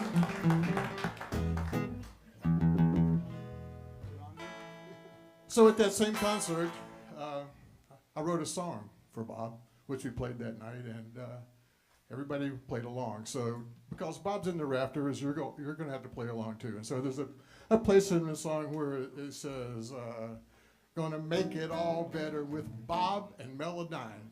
And your job is to say Bob and Melodyne. Okay? Gonna make it all better with Bob and Melodyne. That's it. And so we'll be cueing you. If you don't do it, Bob's going to do it. So for those of you who don't know, Melodyne is a tool used in the studio for pitch correction. You go like, we seem to need never used when we were there ever. Here's what it does. But we heard about it. Some people use it. Yeah, some people don't need it. Some people don't need it at all. This song was originally about how I wish I could tune my life the way Bob tunes the songs in the studio, because he was an absolute magician in there and a genius.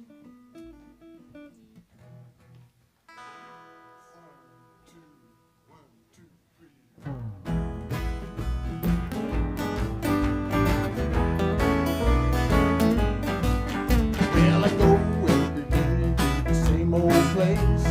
All I ever see is the same old face.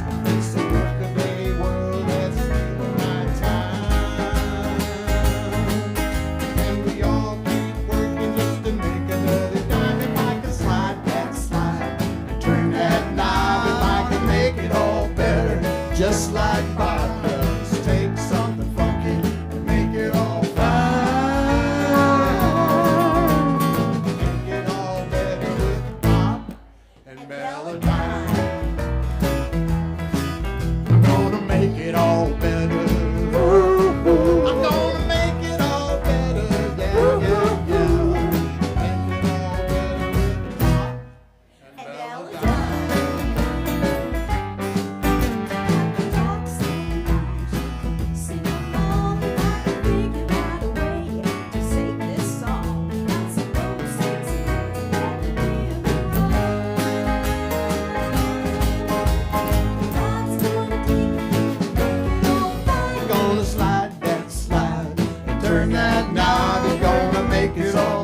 Just like Spot does. It takes something funky to make it all fine. Make it all better with Bob and Melodyne. I'm gonna make it all better. I'm gonna make it all better. Yeah, yeah, yeah. Make it all better with Bob and Melodyne.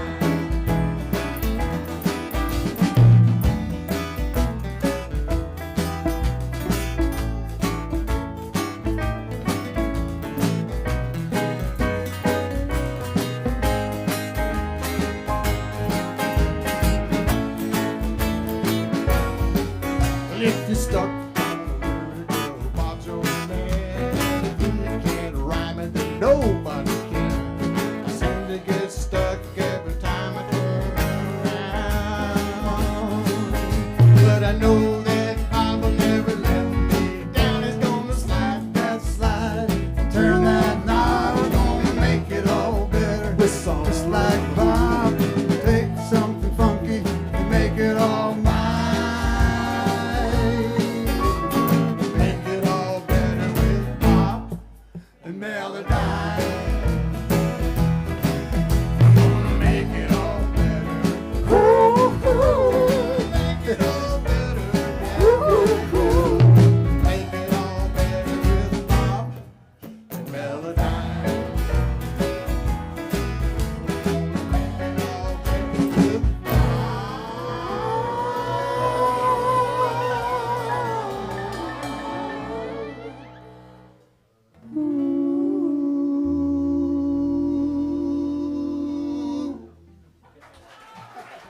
And that's what Melodyne does right there.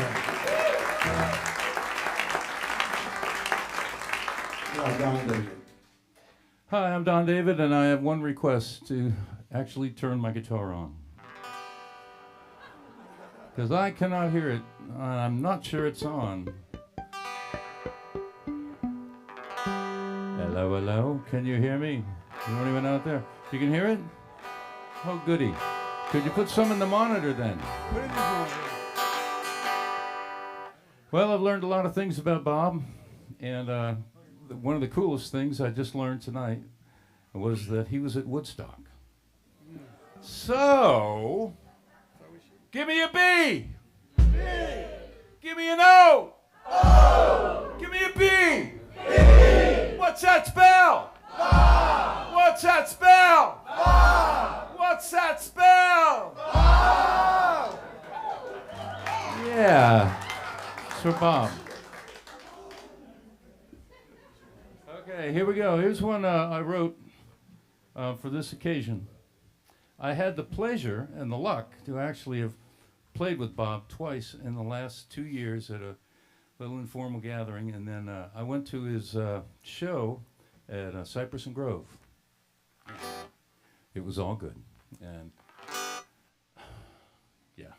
So anyway, I wrote this song. Now I can hear that. Thank you. And it's called A Song for Bob.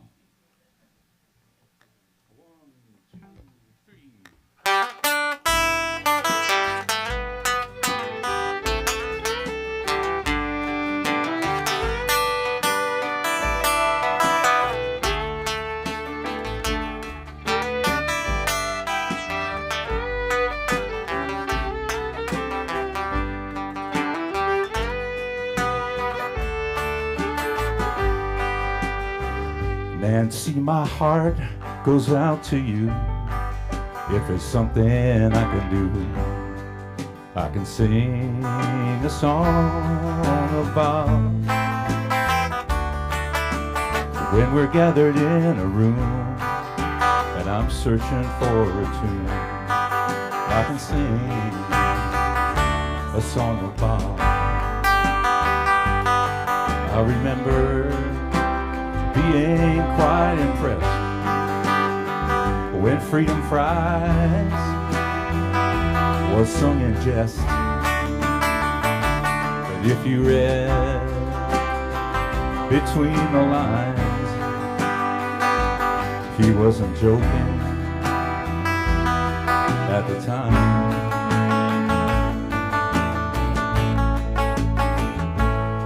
He took all our precious sounds, he turned some up, he turned some down, and some he bent to his will. Amidst the sliders, knobs and dials, the many groans and the constant smiles, you can hear his genius still.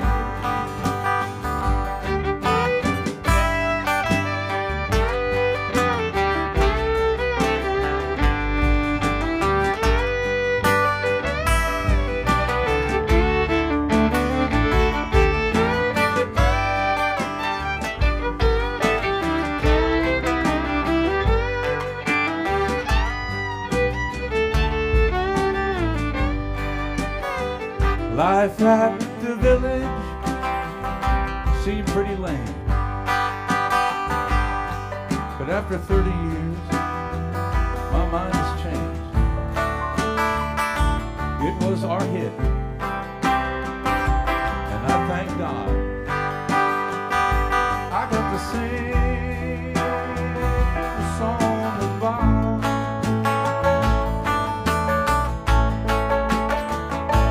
He took all our precious sounds, he turned some up and he turned some down, and some he bent to his will.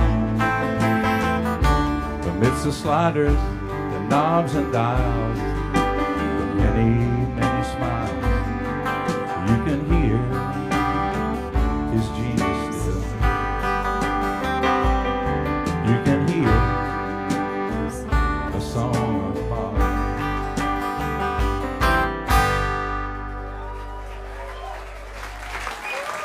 Thank you. Bye, David. Ron David. So we're going to do a song by Michael Derry. So hi, everybody. This is a song that Bob really liked a lot. One day he told me if I didn't get it recorded well, he would be very angry at me. He was really serious. He came over and said, Michael Derry, you've got to do this one correctly. So I said, okay, I'll go do that. And unfortunately, he's not been able to help me with that one. It's a project that's still going. It's a song originally about John Lennon, but it fits for Bob just perfectly.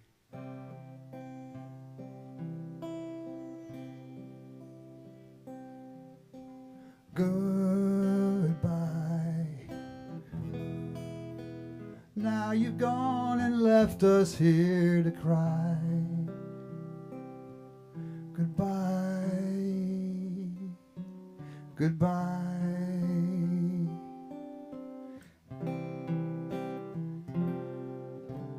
So long. You left us with a dream and a song. So long, so long.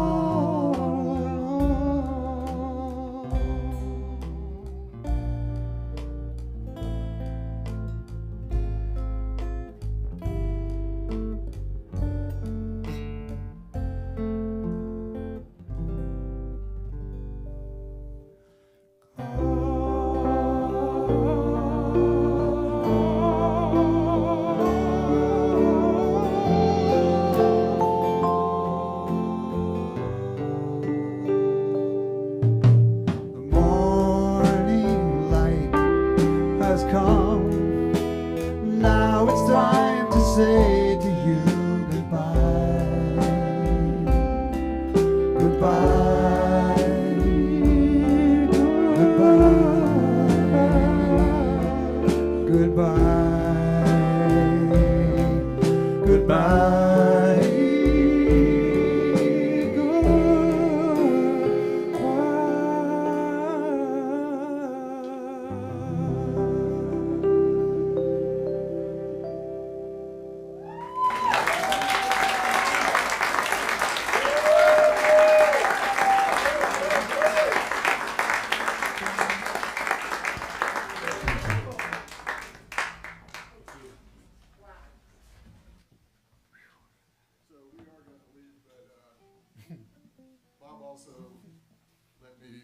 Some shows here, and they were called Monk at Night.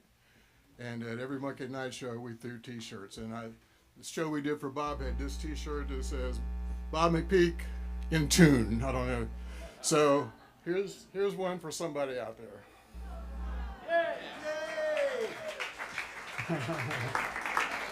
That's worth $3 million now, I think. That good old baseball you could have caught.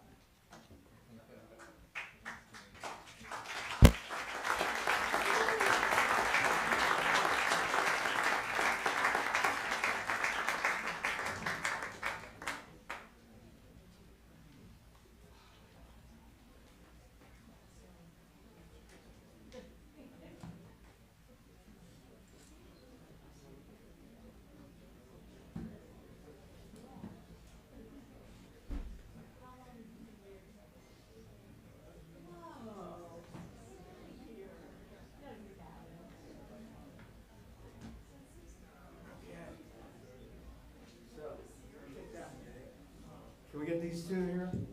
So the story of Heartwood is not complete without understanding that Bob McPeek grabbed Dave Melosh somewhere out of the atmosphere, okay, and brought him in here. And what Dave was doing was audios and videos at Medusa Studios, and they were good. So we put that whole thing together, and the reason that all these great artists have been coming here is because of Dave.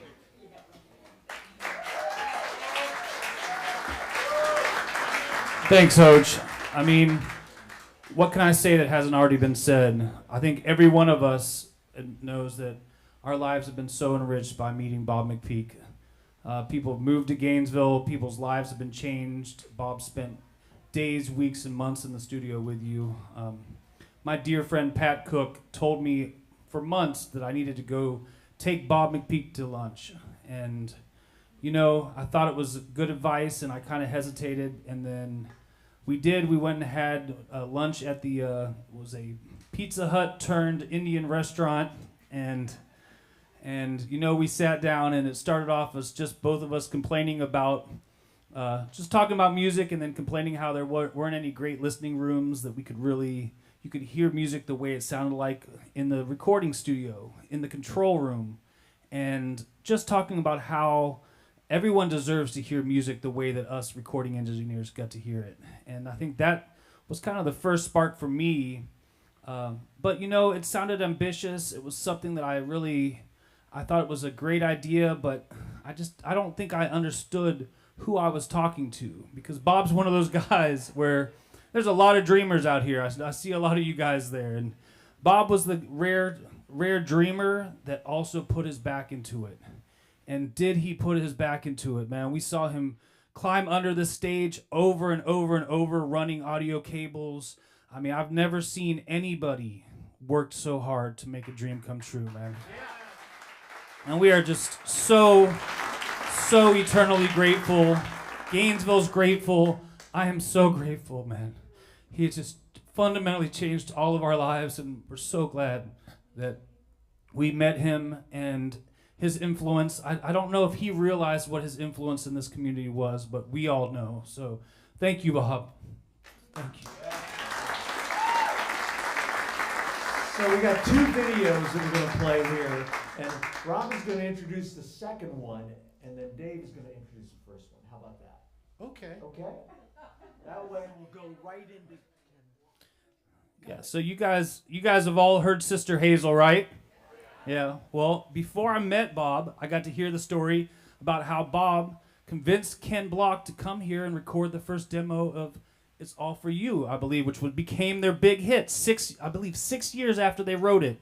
Bob dragged him in here to do the demo, and it became a worldwide sensation. So I think we have a little video message for Ken just telling how special that was and how special Bob was to him. So thank you guys so much for coming. This means the world to us. And thank you, Nancy, and we love you guys. So the video you're about to see. Hey Bob, it's me, KB. Words seem a little inadequate, but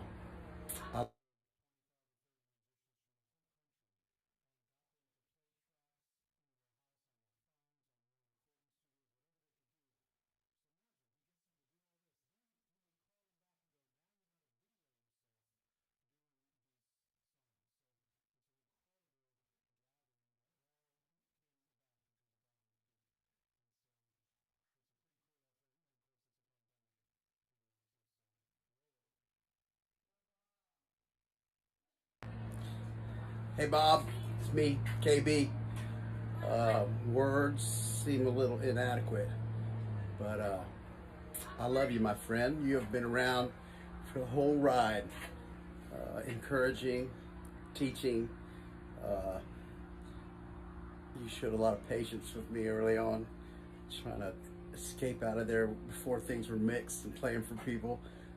You taught me a lot about that. But Bob, the main thing is that you have spread so much love and joy and music to our community and to so many people. You made a real difference in a lot of people's lives. And I know you did mine. And I'm actually up in Minnesota right now. I'm not with all the guys. They all send their best. Much love to you and to Nancy. And sending you a big hug, my friend. You're an important guy in my life and in a whole lot of people's lives. So just know that that's something that will just always be. All right, my man? So I love you. Take care of you, and I will see you.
Since the clock's been set ahead, the dawn is lost to shadow, and I should be home in bed. And I wander through this quiet world, adrift in isolation, looking for a ray of hope in a desperate situation. But I'll be waiting with both arms open wide. We'll be stronger, grateful we survived. When our metal has been tested and our tolerance is tried.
Did you rush through crowded, busy wards with poison in the hallways? And risk your life while we pretend that life's the same as always. We'll all be waiting with both arms open wide. You'll be stronger, grateful to survive. Let's put aside our anger, which across the great divide. I'll see you on the other side.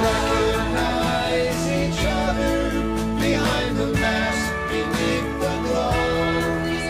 If we can't hold one another, can we still hold on to love? The other side of lives we sacrifice at the altar to our pride. The other side, I'll see you on the other side.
Hearts are tender, including mine. I've known Bob in so many ways as a deep and good friend for the past 35 plus years that I've known him and worked on projects. And like many of you in this room and like many of the people that have played tonight, I considered him a brother in art because we collaborated on several things together over the years. I'll just tell a couple of brief anecdotes because I know we have to move the show on. And miraculously, we're actually on schedule, which is amazing to me. But so I'll try not to be the one that puts us behind. So I first met Bob and Rick Kestner, who is one of our next guests up, when they had Hide and Seek Records back in the 70s, and I started hanging out with them because they were the cool guys in town, and Bob and I did probably 50 or 60 voiceovers in the booth right back here, back in the day, and at Mirror Image over there, and with Ray Valla. Hi Ray, I know you're watching. With Ray Valla and with Tracy Collins, who was engineering on some of those things along with Ray and Bob, and also wrote many brilliant jingles and lyrics and some of the copy. And in those sessions, though, Bob and I would do versions of it until we came up with the ones that we wanted for the keeper. And then during the session, I would often try on different accents and dialects and different rhythms and tones for it until we found what we wanted. And then Bob would invariably say, now just go back in there and play. And he would just open the mic to me and say, go back in there and do whatever you want and improvise, which is a bad thing to say to me, really. But he would open the door over and over. And so one of the first things I learned about Bob is that he understood who I was, and he trusted my artistic instincts. And I did the same with him. And that's what turned into some great collaborating, as he did with almost everybody. We all know from today how many hearts and lives he brought together with the music and with the person he was, including everybody in this room and the 100 or so people that are watching outside and the hundreds probably that are watching on the live stream. Just an amazing soul that brought people together through music. The great collaboration that he and I did, though, he came to my office out at Santa Fe where I was teaching theater in 2004, and I had a bunch of people, students, to work in plays and stuff, and he brought a script and put it on my desk and said, I'd like to do this play with you, and it was called Really Leery. Several people today are actually wearing Really Leery t-shirts, which is amazing flashback for me.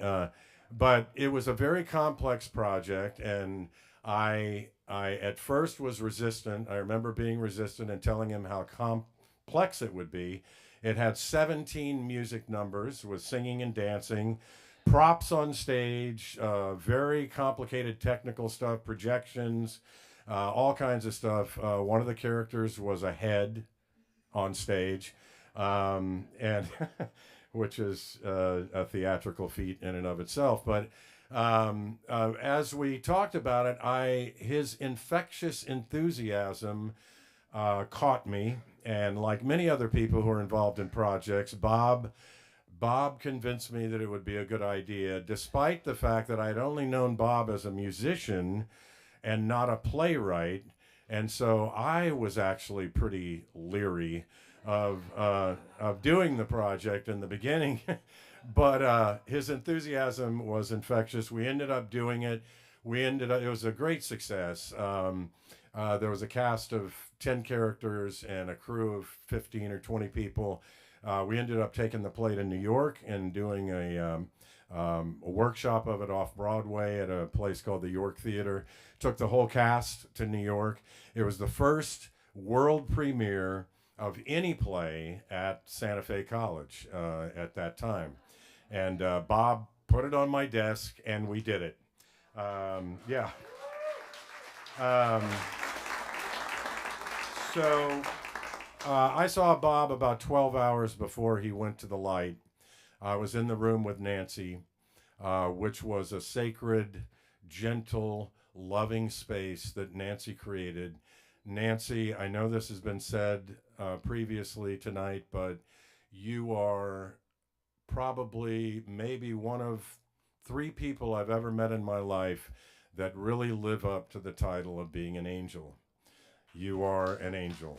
The atmosphere that you created for that transition was amazing. One of the last things I said to Bob was I leaned over and looked right in his eyes, and I said, Bob, my heart will be with you even if I'm not. And he looked right back at me and said, same here. And I knew what he meant, because it wasn't that much longer that he was here. And I know I'm over my time. I'm surprised they're not playing me off. But I'm going to just quote from one of Bob's songs that he wrote about the passing of Nancy's mom. The song was called The Deeper the Love. And one of the stanzas reads, grief freezes time, and we're lost in the now, between frozen moments of wondering how to return to the cycle, back to the flow. It's our time to be here till it's our time to go. And Bob was very prescient with a lot of his lyrics, and that was one of them. So now it's my pleasure to introduce our next two guests, and they are two great friends of Bob, and I'll let them tell their stories. Obviously, one of Bob's first great business partner, Rick Kessner, and a great musician, songwriter in his own right, and another great friend and co-musician, writer, player over all these years, Fagan Arouh. Please welcome them.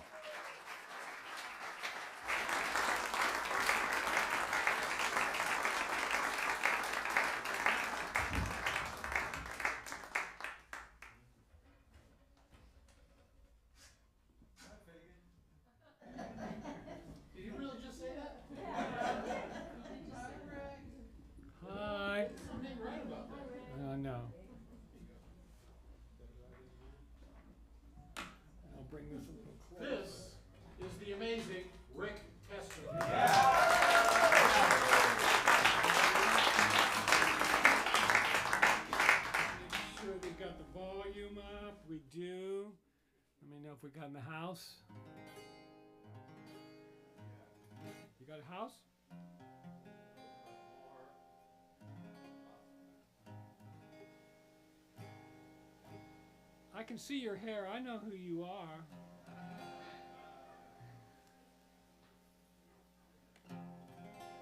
Can you got my guitar in the house yet?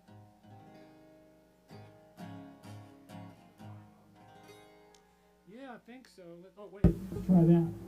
You're ready. I turned off the tuner. Okay, it's all yours now. It's all yours.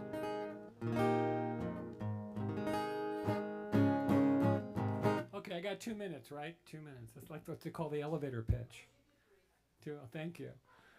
Okay, so I'll do the intro. So I met Bob in about 1974. I was playing in Columbus, Ohio. We met at a party, and there was this guy that there was a bunch of guitar players, and this guy that was doing these kind of kooky songs, and I kind of liked that, and we got together and we really hit it off. And we started playing in bands. We used to change the name of our band every week and play in the same place, so they didn't know who the hell was playing there. Oh, these guys again? Oh, shit. What I like about playing with Bob in those days is he was unpredictable. He loved to do things to the audience that they never expected. We didn't play for them, we played for us. We played songs that we wanted to play, and we had fun with them, and we didn't care whether they liked them or not, really. Okay, so I don't have much time, but I'm gonna play a song that no one has ever heard here of Bob's, that he wrote sometime in the mid-70s. He played it for me, I think, the night we met or very soon after. And I brought this up a year ago or something. I said to him, I really like that song. And he goes, well, that's like one of my adolescent songs, Rick. I go, yeah, well, Bob, that's why I like it, I says, I'm me, and that's why I like that. Okay. So this song is a Bob tune. It's about a young, very disgusted and disgruntled kid who decides he doesn't want to be here anymore, and he builds a spaceship to leave the planet. Wooden spaceships.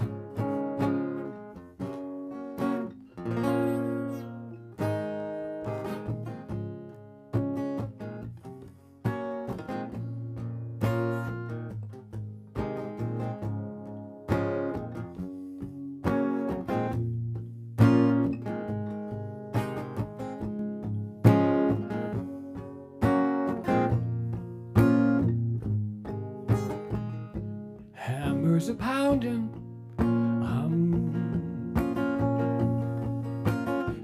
nailing up a storm. Elmer's glue will pull me through and keep me safe and warm.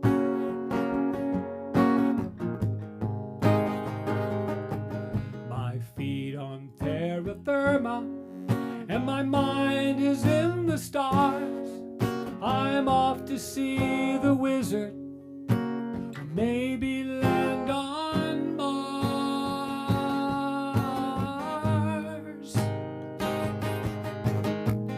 In my wooden spaceship, I will cruise the Milky Way.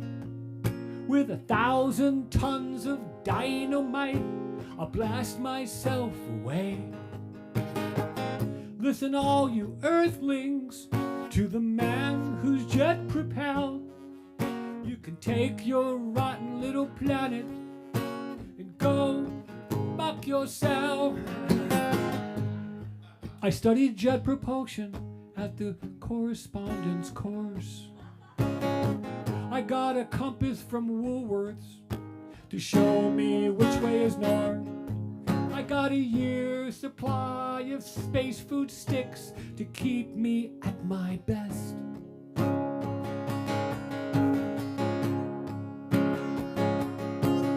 And drinking Tang, I'll get the hang of flying by the seat of my pants.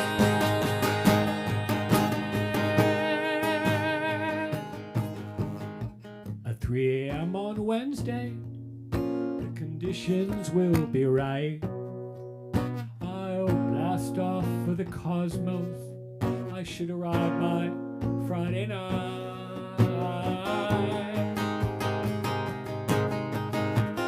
Alpha Centauri is a great place to be.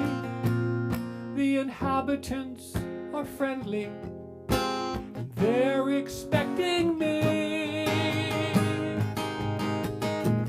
In my wooden spaceship, I will cruise the Milky Way. With 1,000 tons of dynamite, I'll blast myself away. Listen, all you earthlings, to the man who's jet propelled, where you could take your rotten planet and go fuck yourself. Yeah, you can take your rotten planet and go fuck yourself. Say the Queen.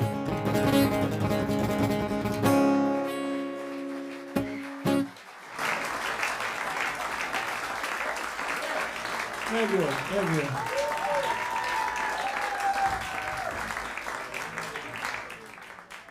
The American Faganator. Meow, meow, meow, meow. Okay, I gotta move that up here. 1, 2, 3, 4. Move it up here. Right here.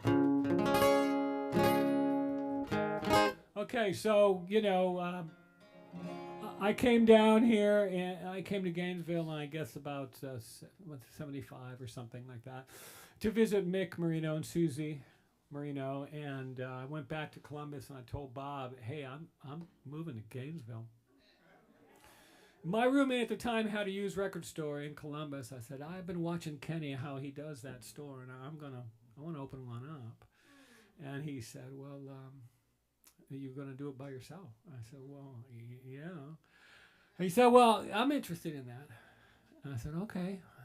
So we decided to come and open up the record store. That's what we came here for. We had to go out to Waldo to the flea market and things like that to get records. And yeah, we invested a whole $500 in that store, which Bob invested, by the way. I didn't really have the money, so he was my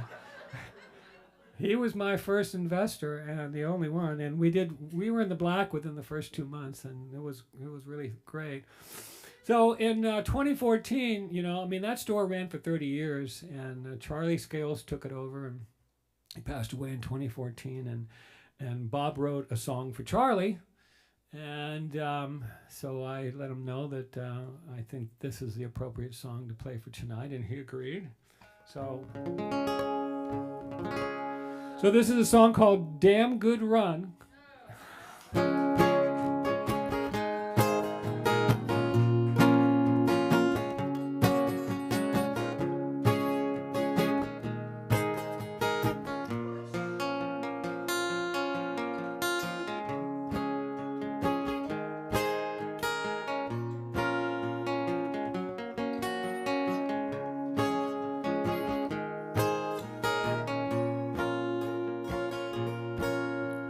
When it all began, we didn't have much. Wet behind the ears like a couple of pups. We fell across the stroke of blind dumb luck when we hung our shingle out. But if we knew then what we know now, all the complicated who's and whys and how, instead of staking out our patch of ground, we might have just turned around. It's just a big rat race around the sun, a million miles since we begun. So much unsaid and left undone, but we had a damn good run.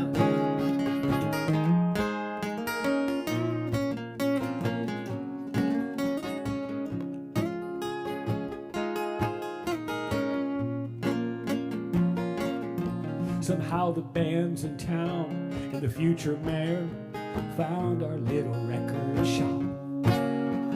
Wisecracker music freaks and guitar players, and you were the cream of the crop. You made magic with your Martin guitar as your fingers threw across the scales, stretching those notes out to the stars out there where you now set sail. Big rat race around the sun, a million miles since we begun. So much unsaid and left undone, but we had a damn good run. We made those plastic business real, and then the whole world changed when iPod killed the record store. Just broke the flame.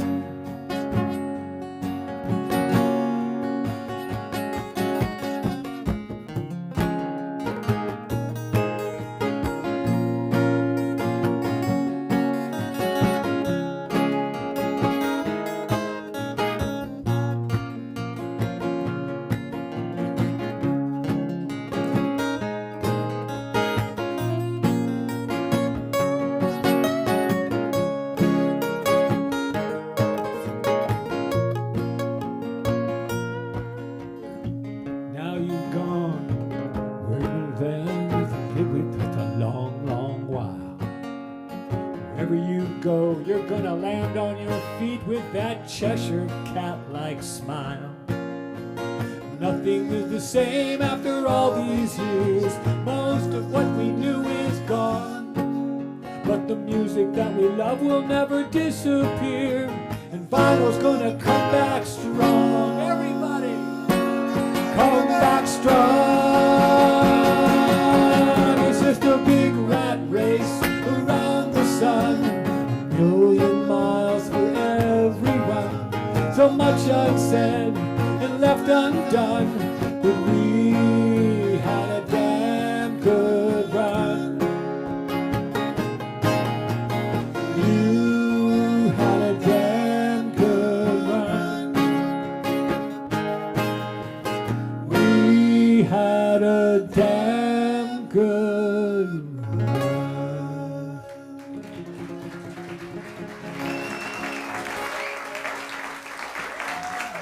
Thank you. Thank you. I want to thank you. I want to thank Nancy McPeek for allowing me to play Bob's guitar tonight.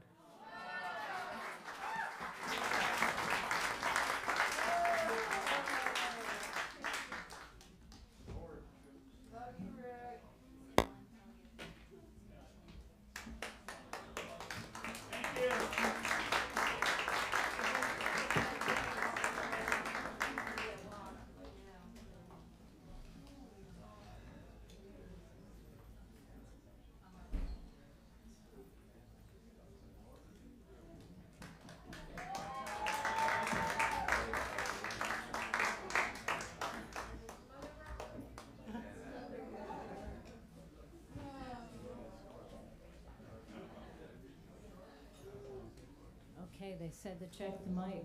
There we go.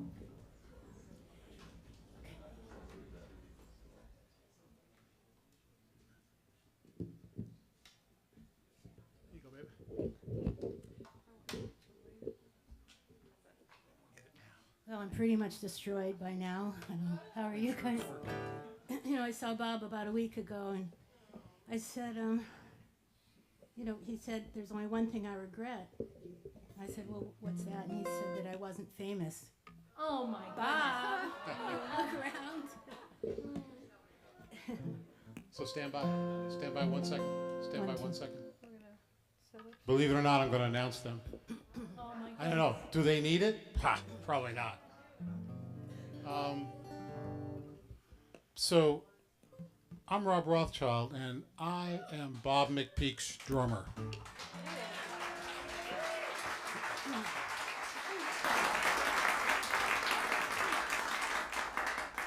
That's my favorite thing. But Bob is a dear, dear friend, and we shared so many things through the years. I'm not going to tell you all of them. We were work husbands in 2 very long-term jobs. I played on so many records with him and helped him with mixing metaphors. And whatever he was doing, he pursued it to the maximum, and he always went for excellence. He really did. And so whenever I get a new project, I think, what would Bob do? And he would not phone it in. He would do it right. So I try that. You've heard some fabulous songs from Bob, you know, from through other people tonight. And he always had a great way of looking at something and seeing the real essence of it. And the song these folks are about to do is a song he recorded many years ago and had other vocalists doing it. But now I think he would agree, and I think I've even heard him say it, that the definitive version of his song is the one that these amazing women do. So please welcome Jolene Jones, Janet Rucker, Cathy DeWitt.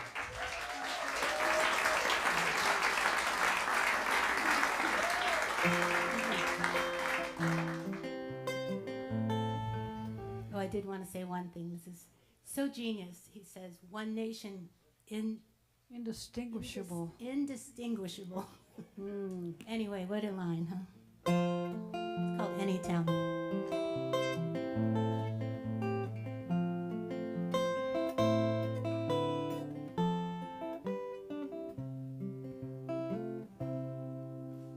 They're closing down the hardware store.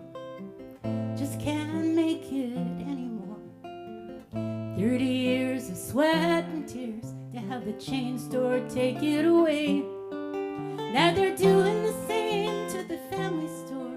A man can't be his own boss anymore. Just a cog in the crushing wheel, turning round and round. And Main Street ain't the same street it was yesterday. The more things change, the more they look the same. And the melting pot just ain't got all the flavors you might like to taste. One nation indistinguishable, call it Anytown, USA. Now the family farms all but disappeared, turned into something we all feared, 'cause you can't compete with the tractor fleet and the power of the corporate buck. Now they're doing the same to the family store. A man can't be his own boss anymore. Just a cog in the crushing wheel, turning round and round. And Main Street ain't the same street it was yesterday. The more things change, the more they look the same. And the melting pot just ain't got all the flavors you might like to taste. One nation indistinguishable, call it Anytown, USA. You could blindfold me and drop me off. I couldn't tell you where I'd be. Everywhere across America looks pretty much the same to me. The only difference is the name on the sign when you pull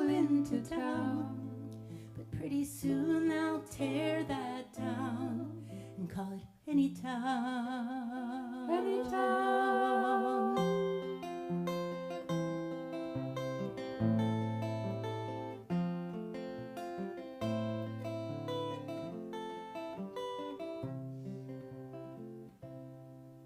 Now the radio stations all sound the same. They play the same old song with a different name, and we laugh along to the same sitcom, together but alone.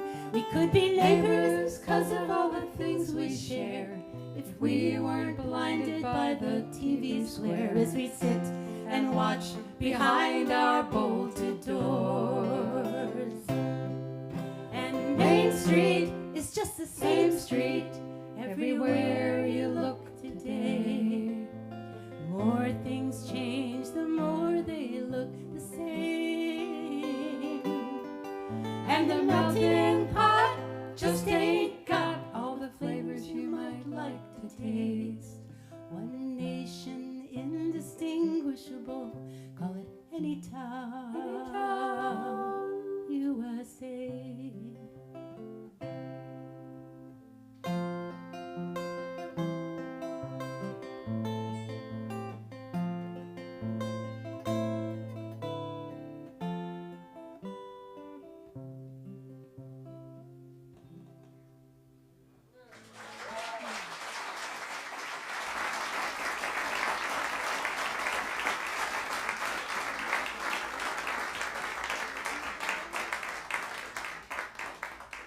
The one thing Bob said to me is, I just don't know where I'm going. I'm ready to go, but I don't know where I'm going. I think he said that about 5 times. I think he said that to everybody that was there.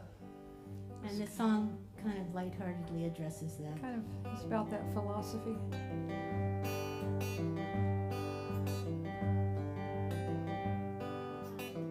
Anybody is wondering what and where they all came from. Everybody is worried about where they're gonna go when the whole thing is done. But no one knows for certain if it's all the same to me. Think I'll just let the mystery be. Some say once you're gone forever. Some will say you're gonna come back. Some say you'll rest in the arms of the Savior if in sinful ways you lack. Some say you're coming back in a garden, a bunch of carrots and little sweet peas. I think I'll just let the mystery be. Everybody is wondering what and where they all came from. Everybody is worried about where they're gonna go when the whole thing's done. But no one knows for certain if it's all the same to me. Think I'll just let the mystery be. Some say they're going to a place called glory, and I'm not saying it ain't a fact. But I heard I'm on the road to purgatory, and I don't like the sound of that. No, I believe in love and living my life accordingly. So I choose to let the mystery be. Sing along. Everybody is wondering what and where they all came from. Everybody is worried about where they're gonna go when the whole thing is done. But no one knows for certain, and so if it's all the same to me, think I'll just let the mystery be. Think I'll just let the mystery be.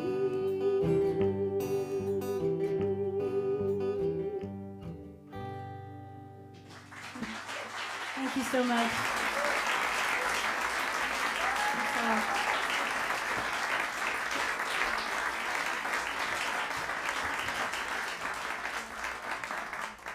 Rob and I got to see Bob a couple of times this past week, and there's one thing he said, some really profound things. He would kind of come drifting in and out of worlds, you know. And he said, you know, you can believe or not believe. And he said, and it's It's not either or, it's and. It's and, not either or. I love that. Thank you, Bob.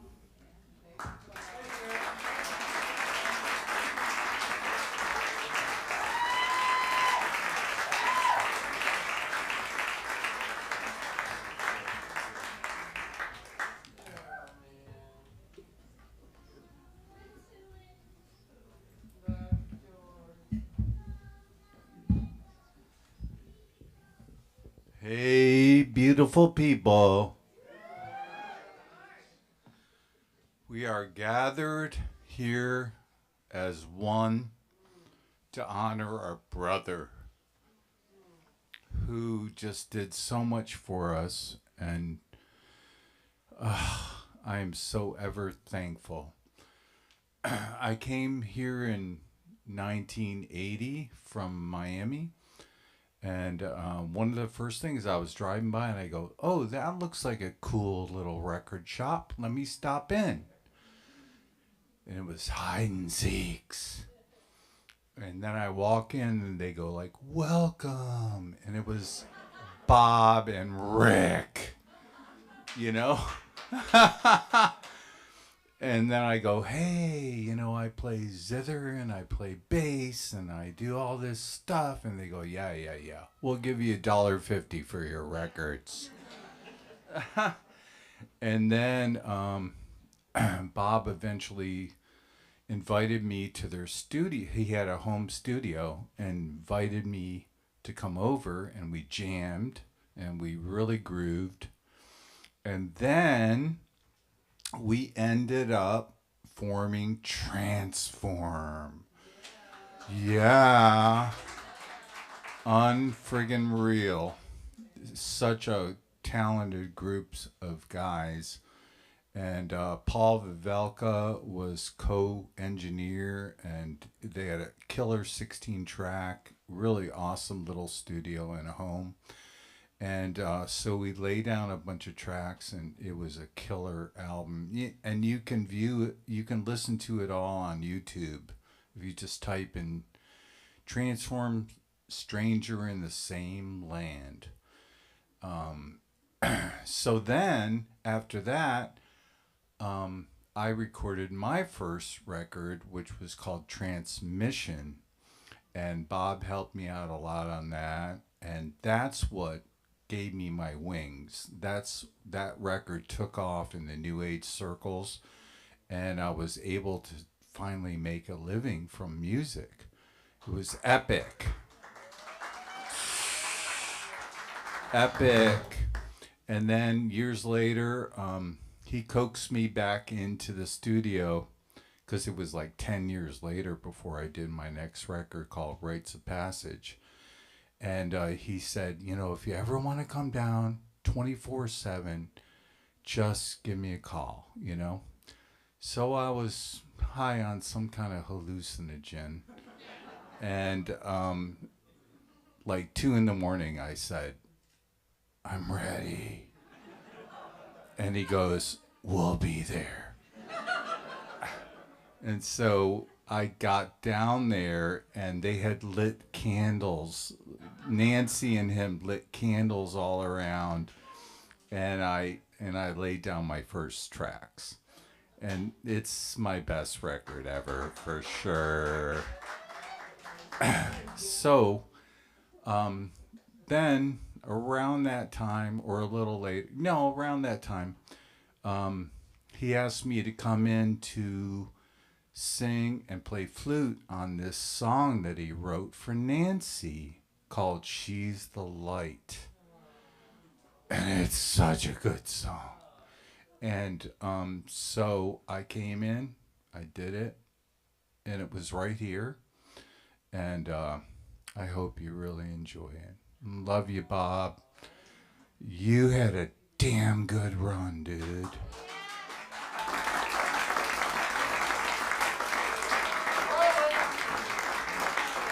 Roll it.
She's the soft touch to my heart. She can melt me with a glance. As the years pass, she's my clear path through this maze we call the world.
Thank you once again. That was a great tribute to Nancy. Wow.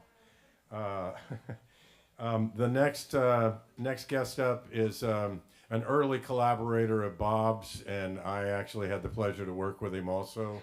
He's a stellar virtuoso keyboardist, also part-time audio engineer, sampler, and an amazing composer. And he composed a lot of music with and for Bob back in the early days. Please welcome Tracy Collins.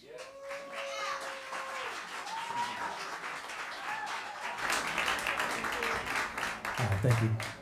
I must have been like 1985. And I showed up at Mirror Image Recording, which is here, is in that room right over there, with a reel-to-reel tape. And I said, I wrote a jingle for the music store I work for, and I'd like a cassette copy of this, please. And Bob said, oh, really? And but they sat me down in a chair, and they played the tape of what they were recording here. And I heard things like the TV20 news theme and Sonny's barbecue commercial. So I knew I was outclassed right away. But Bob took a chance on me, and I'll owe him forever for this. And taught me the business. I think Buddy Ray is in here. I hold Buddy's here somewhere. Oh, is it? Wow, okay.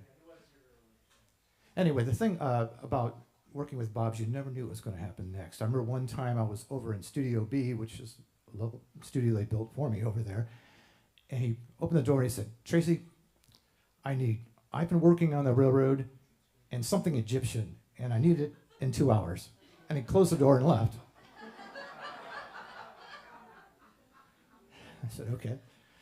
And I did, after 2 hours I came up with and that was fun for me. Anyway, and a couple of years ago, well, it's been a few years ago, he called me again. He said, the Cade Museum needs a theme for their grand opening. I go, oh, wow, that sounds like a cool gig. Great. He said, well, they want the notes to be C, A, D, E. spelling K. And I said, okay, well, that could be worse. They go, and one more thing, they want the Fibonacci number sequence in it. I said, right, good, okay, Fibonacci number sequence. Oh, just remind me, what is that? So, put it together, and it worked. It seemed to work as almost like a lullaby. Believe it or not, how could something good come from that? But the thing wrote itself, obviously, because they gave me the notes to play. So I'm going to play it, and it's. If I hit the right buttons, the second time I go through it, it's a short little thing. You'll hear violinist Jacob Lawson, who played on the recording, and then it'll get a little bit bigger after that. And Jacob will kind of go off into this wonderful improv. Anyway, so the Cade Museum theme.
Tracy Collins, ladies and gentlemen.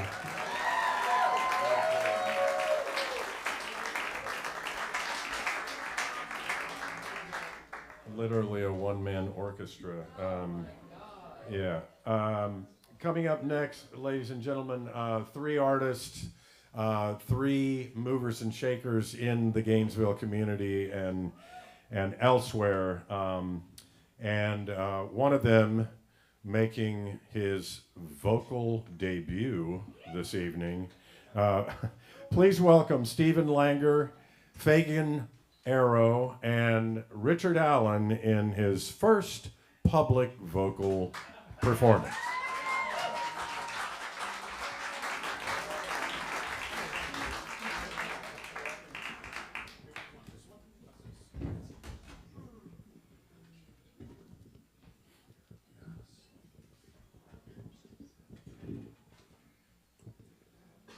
What's with all these short people?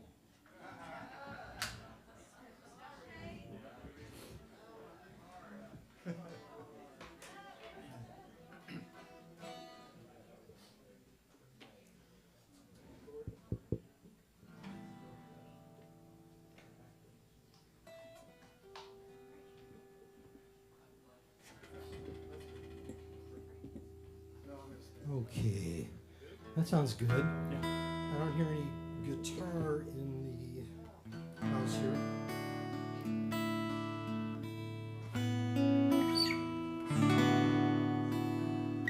Okay.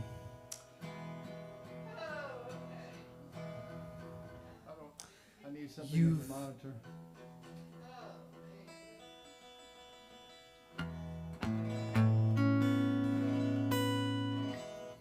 Still.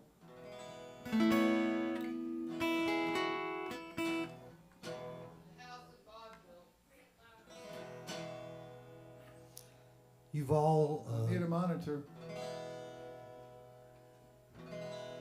Please. been treated to Bob's music, and each one of those songs revealed a little different piece of him, and then you've heard people's stories and more pieces of Bob emerge. Man with many facets. I'm going to dwell on songwriter, not too long, but it seemed to be the hat that he was wearing towards the end of his life. Most. The songwriter hat.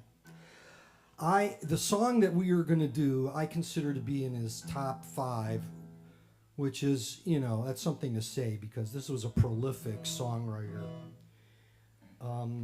And over a year ago, I actually asked his permission to be able to sing this song and cover this song. Now, that is not something I did with Jackson Browne, whose songs I do all the time. And it's not because Jackson isn't local. The fact is that this song was so deeply and intensely personal song of Bob's about the early untimely loss of his mother that I just felt kind of funny doing it. But it was a remarkable song, and it needed to be heard more, and I felt I should add it to my repertoire. And Bob graciously allowed me to do it. And at that time, I was a fledgling songwriter. Bob was very advanced, and I was just starting out, so I was actually reading books. And in this one book about songwriting, where they were talking about the material and how to select what you're doing, there was this academic piece that said that when a songwriter chooses to share a deeply personal experience, that if that experience is true to the core of being human, then it becomes kind of this universal song. And that is what this song is. This is called At the Time.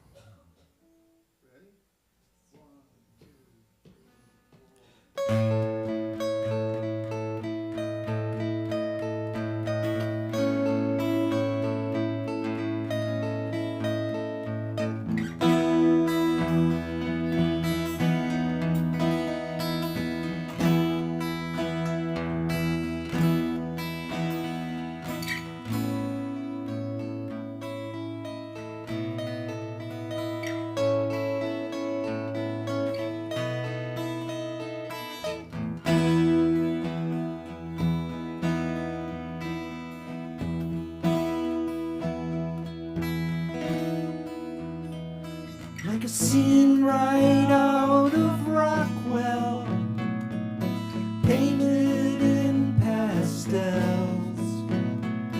Those summer nights when fireflies seem like they could spell my name in lights across the sky that stretched without an end. Tomorrow that promised like a friend, a world so full of wonders that 1 year felt like 9. But I didn't know it at the time.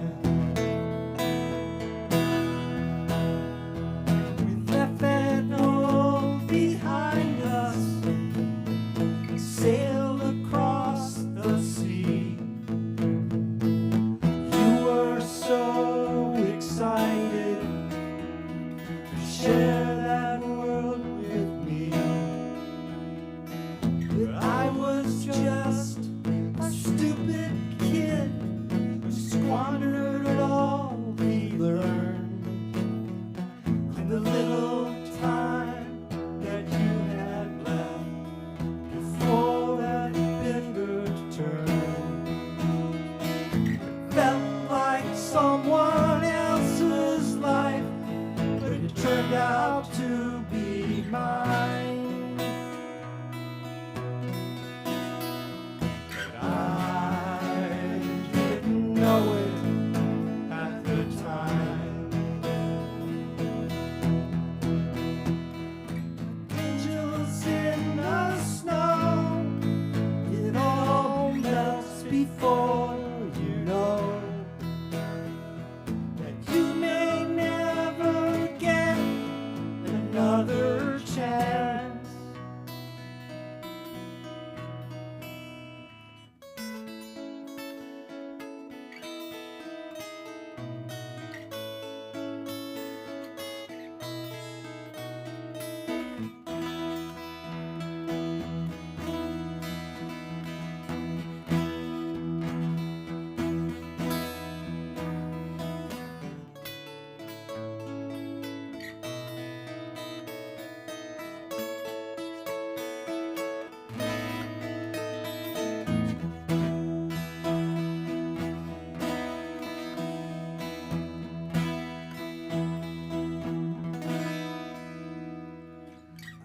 All that magic fall, a crisp and clear October, at the top of Yellow Mountain, we could see forever, and leaves were not a match for the color of your hair. It blinded me from seeing all the changes in the air. And all that would survive is that picture in my mind. But I didn't know it at the time. So many things slip by me, too fleeting and too fine. But I didn't know it at the time.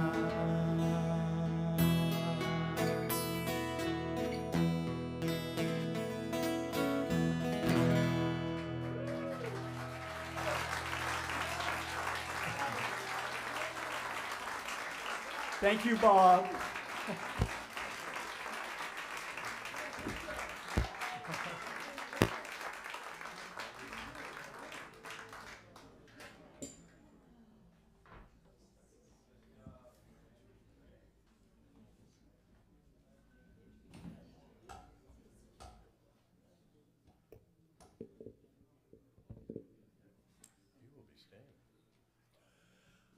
Next up, ladies and gentlemen, thanks again. One more thing I want to say about this community. Our frequency has been raised today by this event. Needless to say, Bob did that throughout his life. And it's so great to see the family of Gainesville come together in music as a tribute to a great music maker. So thank you for being here.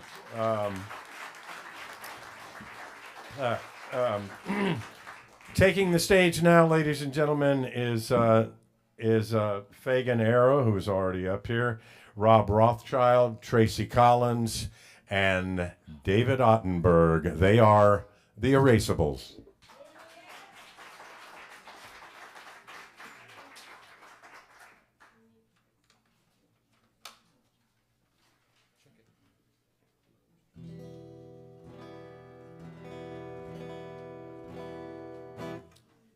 The name of the band came about because Bob was often, his little catchphrase in the studio was, "I find that highly erasable." So a lot of things that don't make it into the recordings. My take on it is that we all are, and yet our bodies anyway.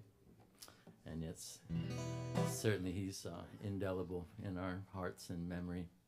Love to you, Nancy. This is a song that Bob wrote called "The Path of Most Resistance," and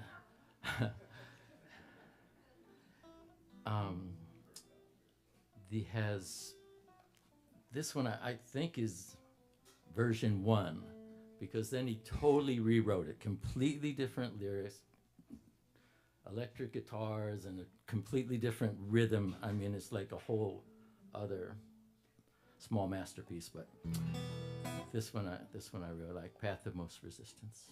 Okay.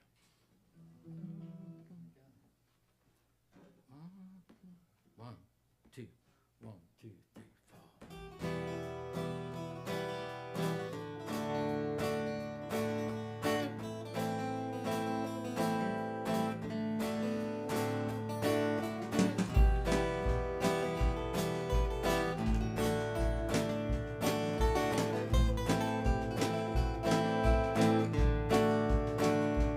When I started out, I had my doubts, searching for some faith in myself.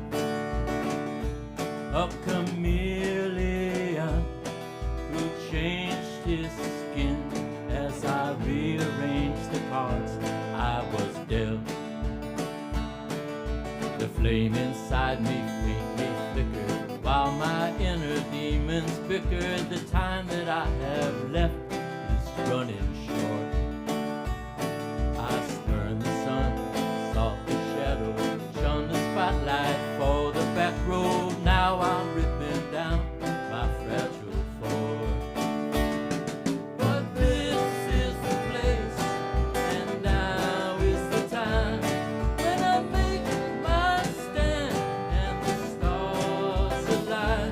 It's a tightrope walk to an unknown fate. On this path of most resistance that I take,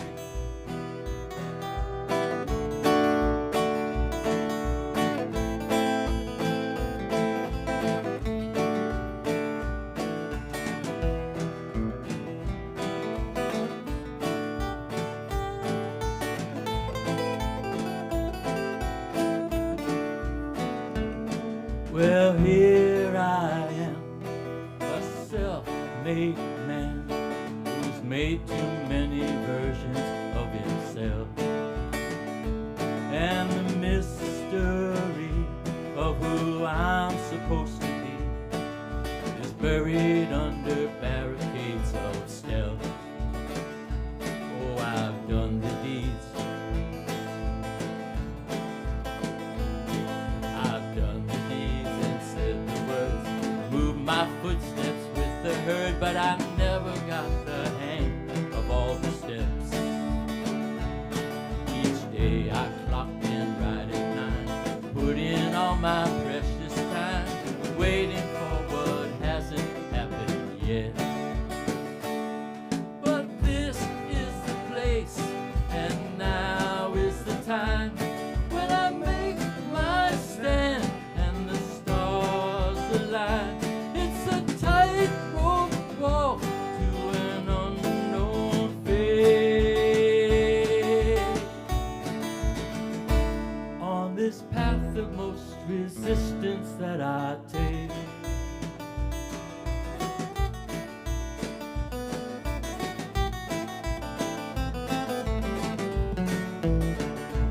well, this is the place, and now is the time, when I make my stand and the stars align. It's a tightrope walk to an unknown fate. On this path of most resistance that I take, on this path of most resistance that I take, on this path of most resistance that I take.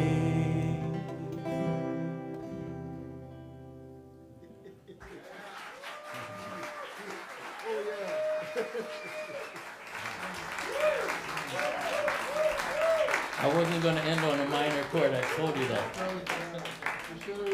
Not ending on any minor chords.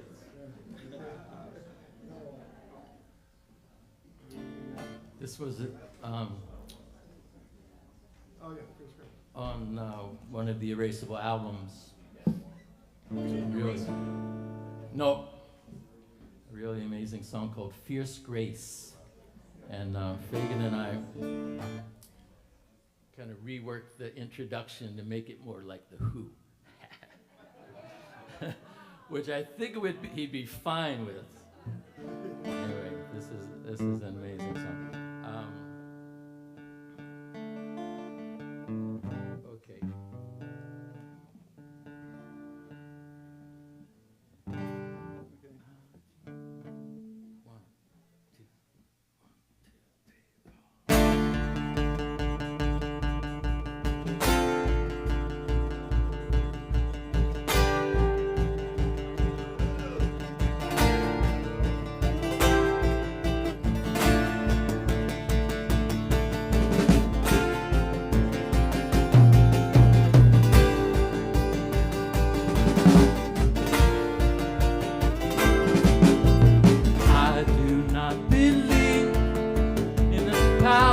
That be all the way it's always done, or how things seem.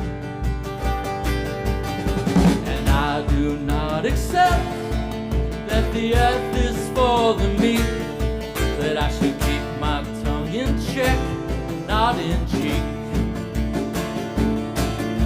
The bitter and the sweet, the mighty and the weak. Did you think you found a hiding place in the middle of the night, when the shadows take the light and hold you in its terrible embrace? It takes fierce grace to show your face, to make your place in this world, to carry on till the weary dawn, to find your faith, fierce grace.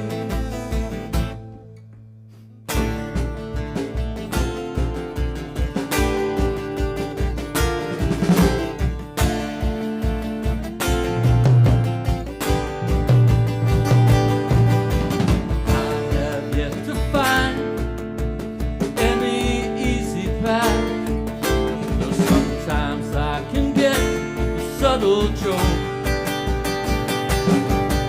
So even when I bleed, I can always laugh when life delivers more than gentle strokes. The roses and the thorns, the praises and the scorn, the river that is rushing through our veins. A billion bloody drops, the current never stops, even when it carries you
song for everybody to sing. When I played with Bob in the past, he always wanted to end the night with this song, Walking Each Other Home. It meant a lot to him. And there's a round in the back where everybody, at the end of it, everybody's supposed to sing along. It's very simple. Yeah, actually, I just wanted to do a little extra intro on this song. Oh, excuse me. That's all right. I had talked with Bob about this, and I think I know Eliza had talked with him about this, and I think probably many other people had talked with him about it in the last few weeks. That the thing that Eliza mentioned in her video, that time in new physics has no arrow.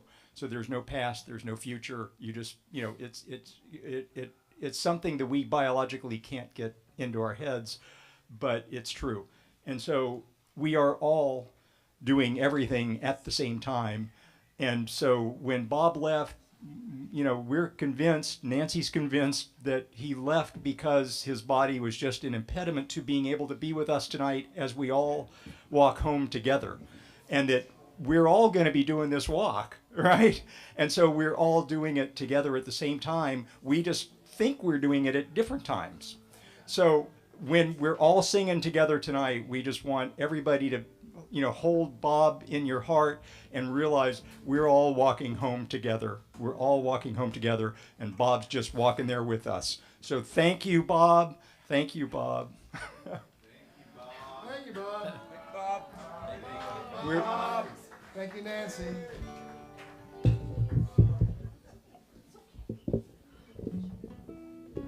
Love you, Nancy. We love you.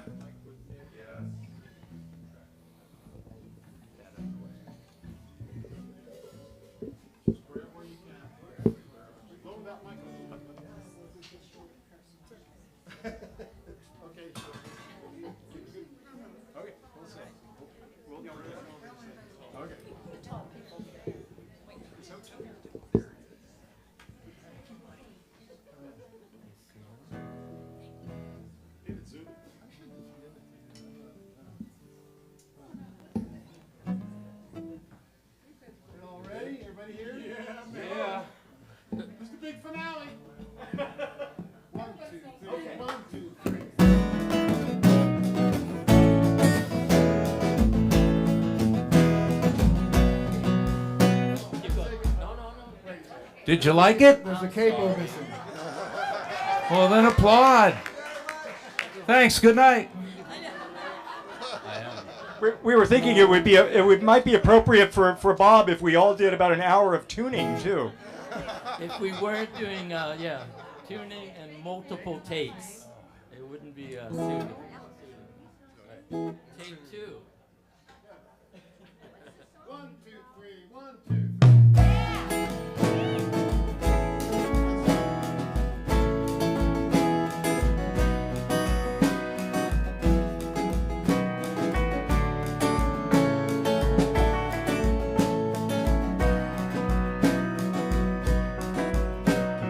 Way back when we took our first steps and toppled to the ground, all those lessons learned from falling couldn't keep us down. It was our mother's hands that helped us to stand till we finally stood on our own.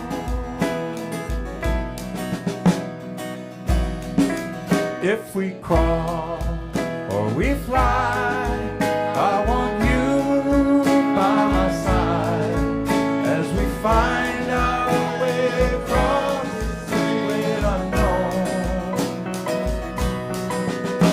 With each step we take, from the cradle to the grave, we are walking each other home.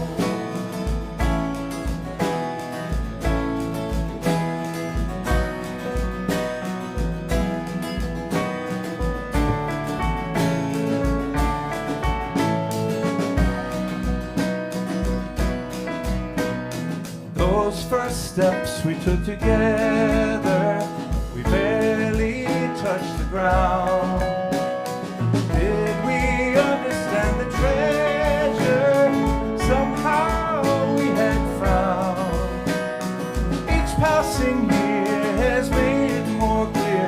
so simple yet so profound. If we crawl or we fly, I want you by my side as we find our way across this great unknown. With each step we take, from the cradle to the grave, we are walking each other home.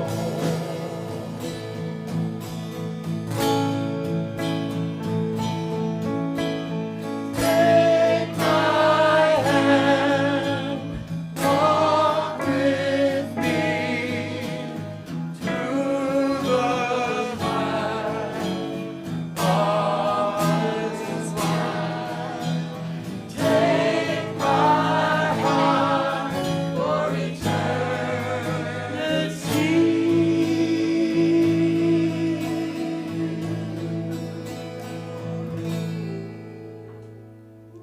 As we live till we die, I want you by my side as we find our way across this great unknown.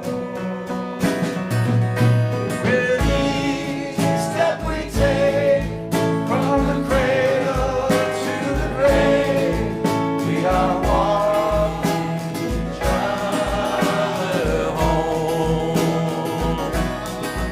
We are walking each other home. We are walking each other home. We are walking each other home. We are walking each other home. We are walking each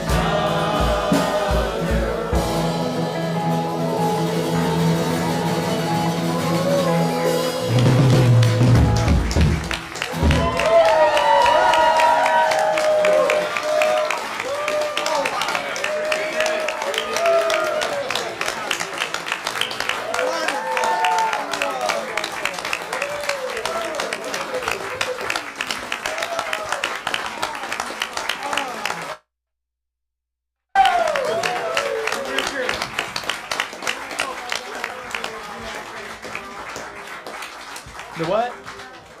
Yeah. So so number one, we wanted everybody to know this isn't really the end. you could. Everybody is invited. Please just share the love, stay with each other, hang out. Bob's birthday is Wednesday. Birthday to you. Happy birthday to you. Happy birthday, dear Bob. Happy birthday to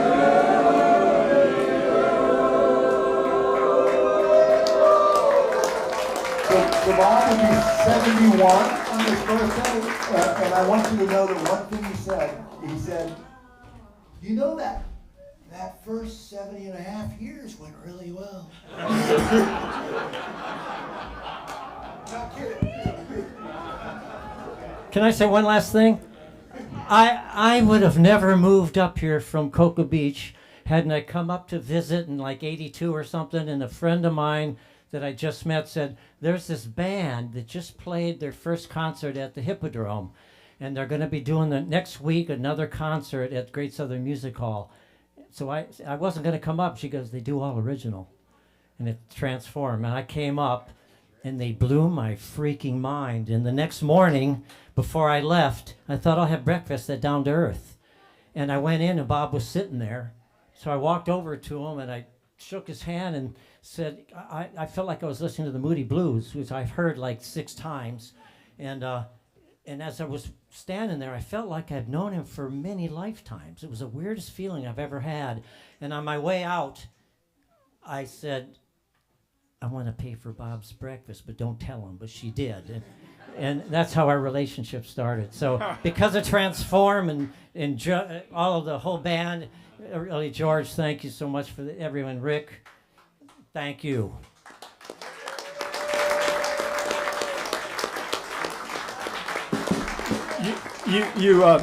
You can imagine too the number of people that are behind all of this. This was just an amazing event put together by everybody, and most importantly, all of you.